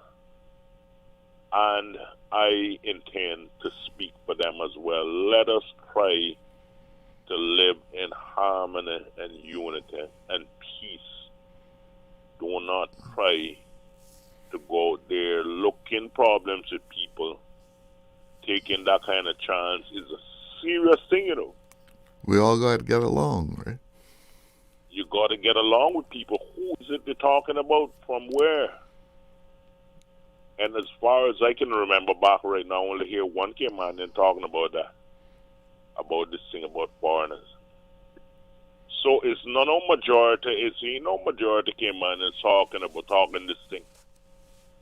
It ain't no majority Caymanians talking that. I gotta thank God again, Mr. Charlo, for the many tourists, they're foreigners. I gotta thank God for them. Many doctors and nurses, they're foreigners. Many teachers, they're foreigners. And you got a lot of good people that came here and are still here that is serving the Cayman Islands, they're serving the government, they're serving in different areas. We need to get this thing straight and get this thing straightened out well. Do not play with people. One day, somebody will regret it. All right. Yes, sir. I have to break in on you because I got to do a break and get some guests in here. But thank you for calling. Okay. All right.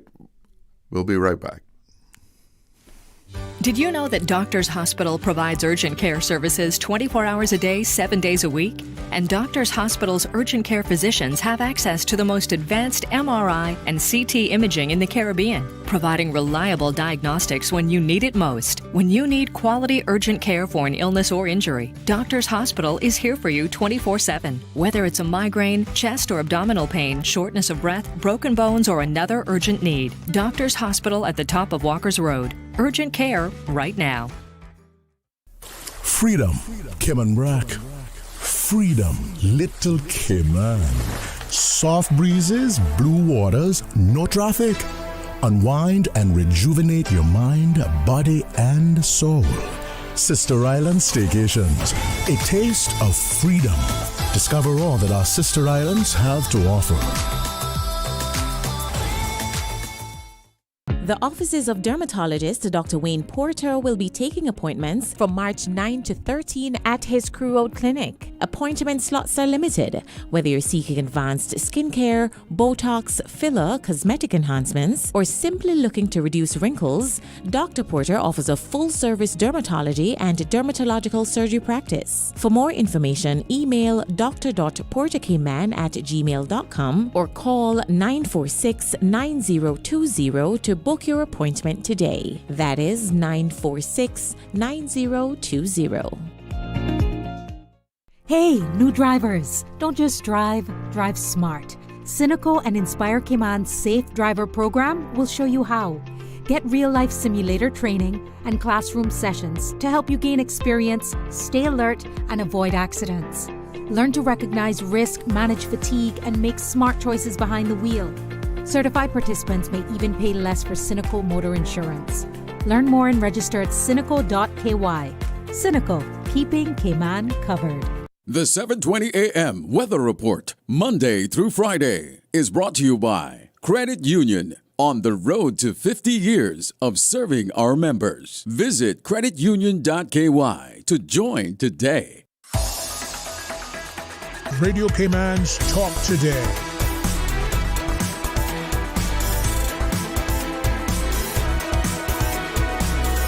What is on your mind, Cayman? Welcome back, and we're going to close out the show hearing about a concert coming up by the Cayman Youth Choir, and they are performing La Primavera. I could say it before. No, I can't say it. A Springtime Serenade. And joining me now to tell us all about that is the lady behind the Cayman Youth Choir and leader also, Naomi Alnut. Thank you so much for inviting me. Good to have you here.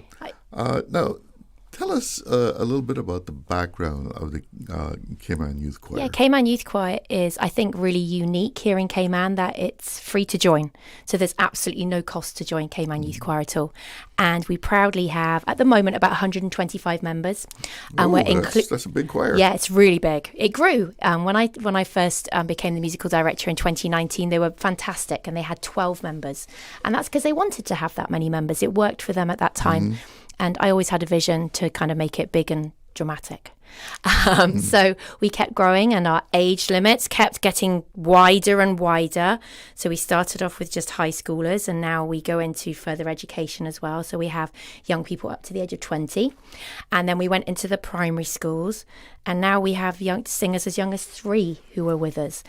So we have 3 separate choirs as part of Cayman Youth Choir. Okay. So in the concert next Wednesday, La Primavera, you will be able to see our Winx Choir. They are aged 3 through 6, and then our Pops Choir, who are aged 7 through 10, and then our seniors, who are high schoolers and above.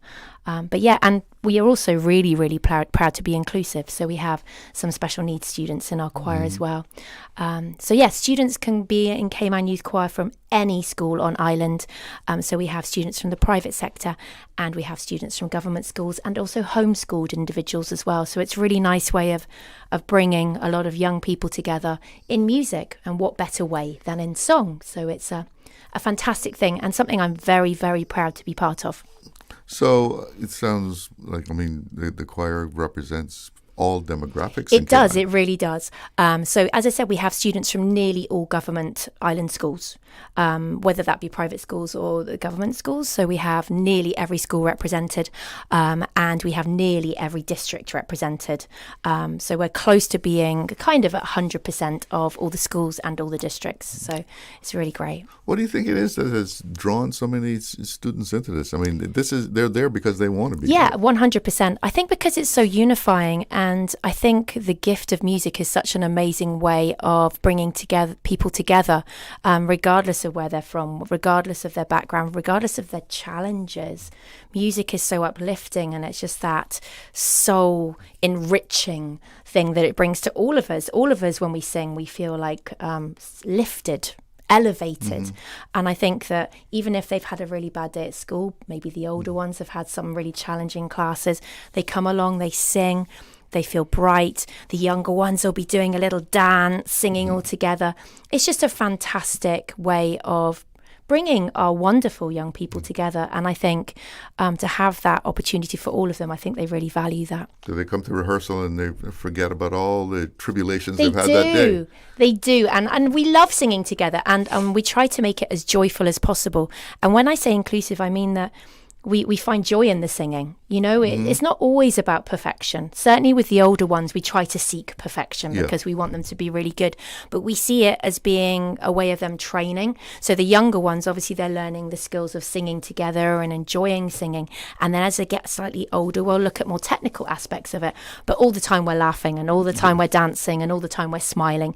And audiences at our concerts, I'm sure they would tell you themselves, they have a great time because we try to make it really fun so that everybody feels that they're part of it. And if people can sing along, we encourage them to sing along. If there's actions, we encourage them to do actions. So yeah, we try and be as inclusive as we can be in every single way we can be. So what's behind this title? La Primavera is called La Primavera, which means spring in Italian, because we are so excited that 26 of our singers in the seniors will be participating in an international choral festival in Lake Garda in Italy in June of this year. So we're kind of reflecting our excitement of our Italian adventure, and also just, it's springtime. We still got these lovely breezes, but the sun is definitely getting hotter now. I can certainly feel the change. Yeah, see, we've had the last of the cold fronts. For sure. It's definitely been hotter. So all of our repertoire in this concert is linking into those themes of spring. So flowers and the sun coming out, and just that feeling of uplifted and renewal, that sense of renewal. So our repertoire in concerts is, we have some pop songs in there.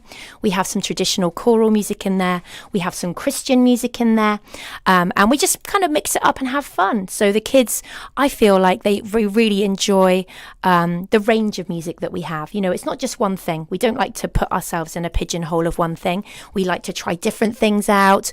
We do some a cappella singing with the seniors where they don't have a backing. And as I said, the little ones, they have a bit of a bop and a jive. So yeah, we try to get as much energy and as much vitality into our performances and our repertoire as we can. What are some of the titles that people would be familiar with? Okay, so with the young ones, the little ones, they're doing If I Were a Butterfly. They're also doing Build Me Up Buttercup in the Pops, which is a really fun song. Yeah. They're also doing, the Pops are doing Here Comes the Sun by the Beatles.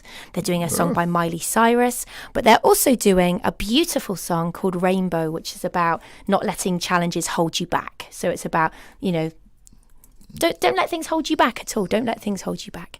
There'll always be a rainbow hanging over your head, even if things are really hard. The little ones are also doing, let me think. My brain has gone blank. They're also doing You Are My Sunshine. They're doing Daisy Bell, A Bicycle Made for Two. And they're also doing a song in Korean. So they're doing a Korean song about a dragonfly.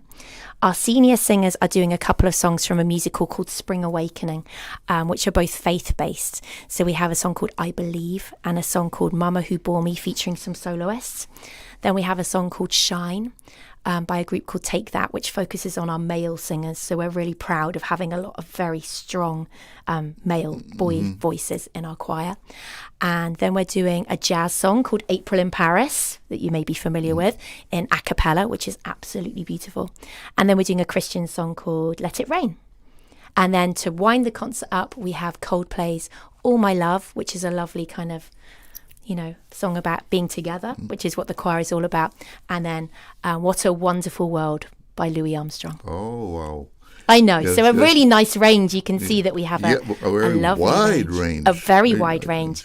And that's one of the things that I really enjoy doing is bringing different styles of music to our young people, but then giving the audience an experience where it's not always what they would expect. So I always try to find things that are a little bit different.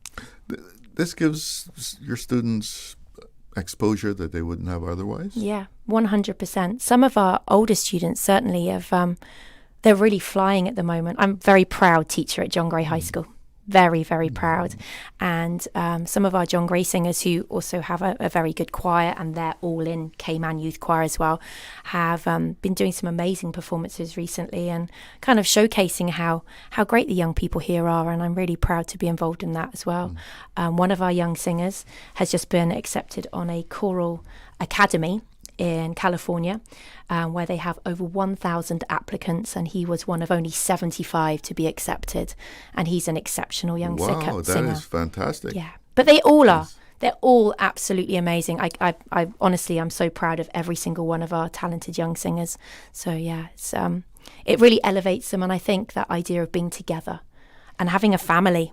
I think sometimes young people can feel a bit isolated, but coming together in music and coming together to sing and being part of a family and being part of something bigger, I think is vitally important. How do you think being involved in a national youth choir and the music, how does it impact their lives beyond the performance or coming to rehearsal? I think it just gives them a sense of belonging.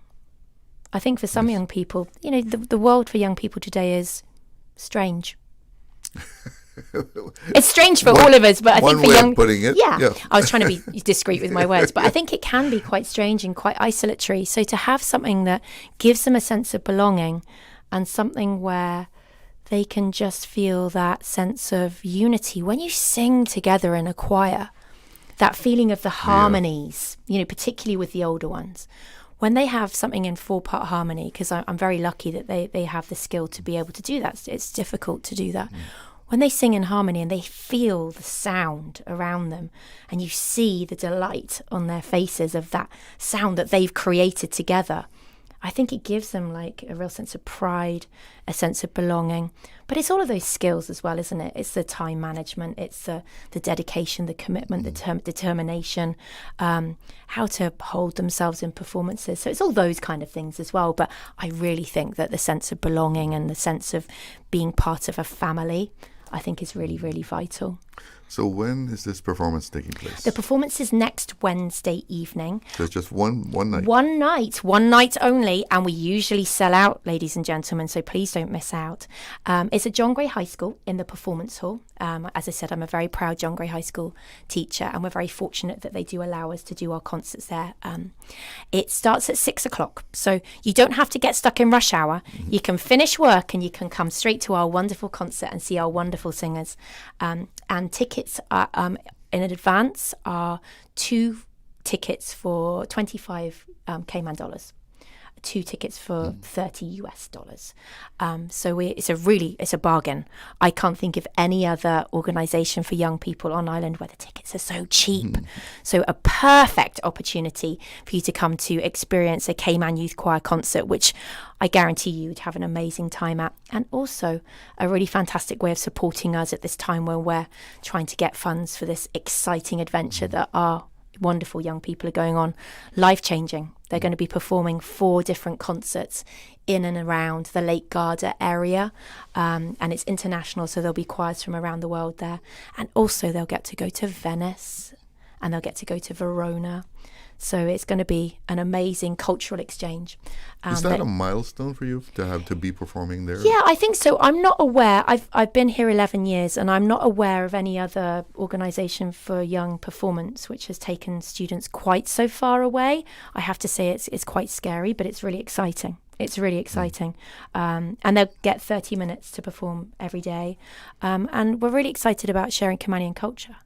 Really excited to take our music there. So we're going to be taking some Kamanian songs, some Caribbean songs, just really showcasing what we're all about on a global scale with students of this level of talent is, wow, what a gift. What an unbelievable gift. So we're really excited about that, but also excited about our young people going somewhere where they may not have been able to go. Yeah. You know, it's they may never widen have their gone horizons. They may never have gone to Venice. They may never have had that opportunity. So to say, wow, you know, we're taking them to Venice and seeing something that in history is maybe not going to be there any longer. Is it quite competitive to be invited to that particular venue? I'm not sure. I mean, they certainly have choirs from other places. We were invited to take part. So obviously we were delighted to have been invited to take part. They only have, I believe, I think it's 8 to 10 choirs participating, and they basically rotate through the course of the days that we're there, and each evening we do a different concert in a different setting. But to experience that beautiful scenery and Italian culture, Italian food, the kids are very excited about the Italian food, and then just to be part of something where, you know, the structure of the day is obviously so different. So our concerts will be starting at 8 o'clock. So the students might not be on stage until 10. And it's obviously something we're not used to. Cayman Youth Choir concerts, we always start at 6 because we've got some younger singers and we like to accommodate everybody and make it inclusive. So this gives them a sort of touch of a professional performance. Exactly. And to kind of to be around adults, because it's not only for young people, it's a international choral festival for adults as well, to showcase themselves, but also to be part of something that's on a global scale, I think would be really exciting. And then they get to see other people perform. Exactly. And exposure to that. Hear other cultures, and not only sharing our culture, but absorbing the cultures of others and kind of taking that on board. I think it's vitally important and something we're really excited about. So La Primavera is kind of our, I suppose, national launch of this exciting initiative of taking these 26 young individuals to Italy in June. So that's not far away. Oh, don't say that to me. Oh my goodness. So yeah, it's we've been planning it for a while, but yeah, the time is passing fast. Time goes fast. So let's make sure everybody knows when and where. So the concert is next Wednesday, the 11th of March, at John Gray High School in the Performance Hall, beginning at 6 p.m. The concert's around 1 hour long, so by the time we finish, it'll probably be about 7:15. Tickets are $25 for 2 if bought in advance, and $25 on the door, cash only, please. So at the door, it will be 25 for 2 also? 25 for 1 ticket on the door. So we do encourage people to buy them in advance because we sell out. So you get that discount if you do it in advance. You do get the discount, the early bird discount. And you can purchase tickets on Eventbrite directly, or if you want to email inquiries@caymanartsfestival.com, you can purchase them that way too. Or if you can even reach out to me, you can do that as well. I'm sure we could find a way of people contacting me if needs be. But yeah, so please do support us at our La Primavera Springtime Serenade concert next Wednesday. Well, it sounds like a fun evening. Thank you. You have a lot of hits in there. And of course you'll be there, won't you? I will try to be, but usually I'm in my office at 6 o'clock. I can understand. No, it's going to be a fantastic concert, and we do hope to see lots of the community there because we are a choir for the Cayman community. So yeah, thank you. You said that you had that, was a young man that was accepted. Yeah. Do you have a number of students that you have your eye on, your ear on, that you say, that person has something special? Yeah, we do have a lot of very talented students in the choir as a whole. So we have students from Cayman Prep who are very talented, St. Ignatius students who are very talented, homeschooled students who are very talented. But the John Gray students who I work with individually, obviously I know them a little bit better and I can speak for them and say that, wow, the talent we have here is off the chart. When obviously I'm from the UK, I'm sure you can tell. When I have friends or family hearing our singers back in the UK, they are blown away by the talent we have here. Young Kamanian singers are remarkable. Kamanian musicians are remarkable. And yeah, there's a group I have, and they are world class. Naomi, thank you for coming in and telling us about this. Thank you so much. That's it for me. It's 2:30, so I have to be making my exit, but thank you all for tuning in, and all of those who called in, thank you very much. I'm Charles Glidden. Have a good afternoon. One love. Talk Today is brought to you by the Ministry of District Administration. Explore your history. Explore your land. Explore your sister islands. And Doctors Hospital. Peace of mind is important when life happens. Doctors Hospital. Always there for you. Call 949-6066.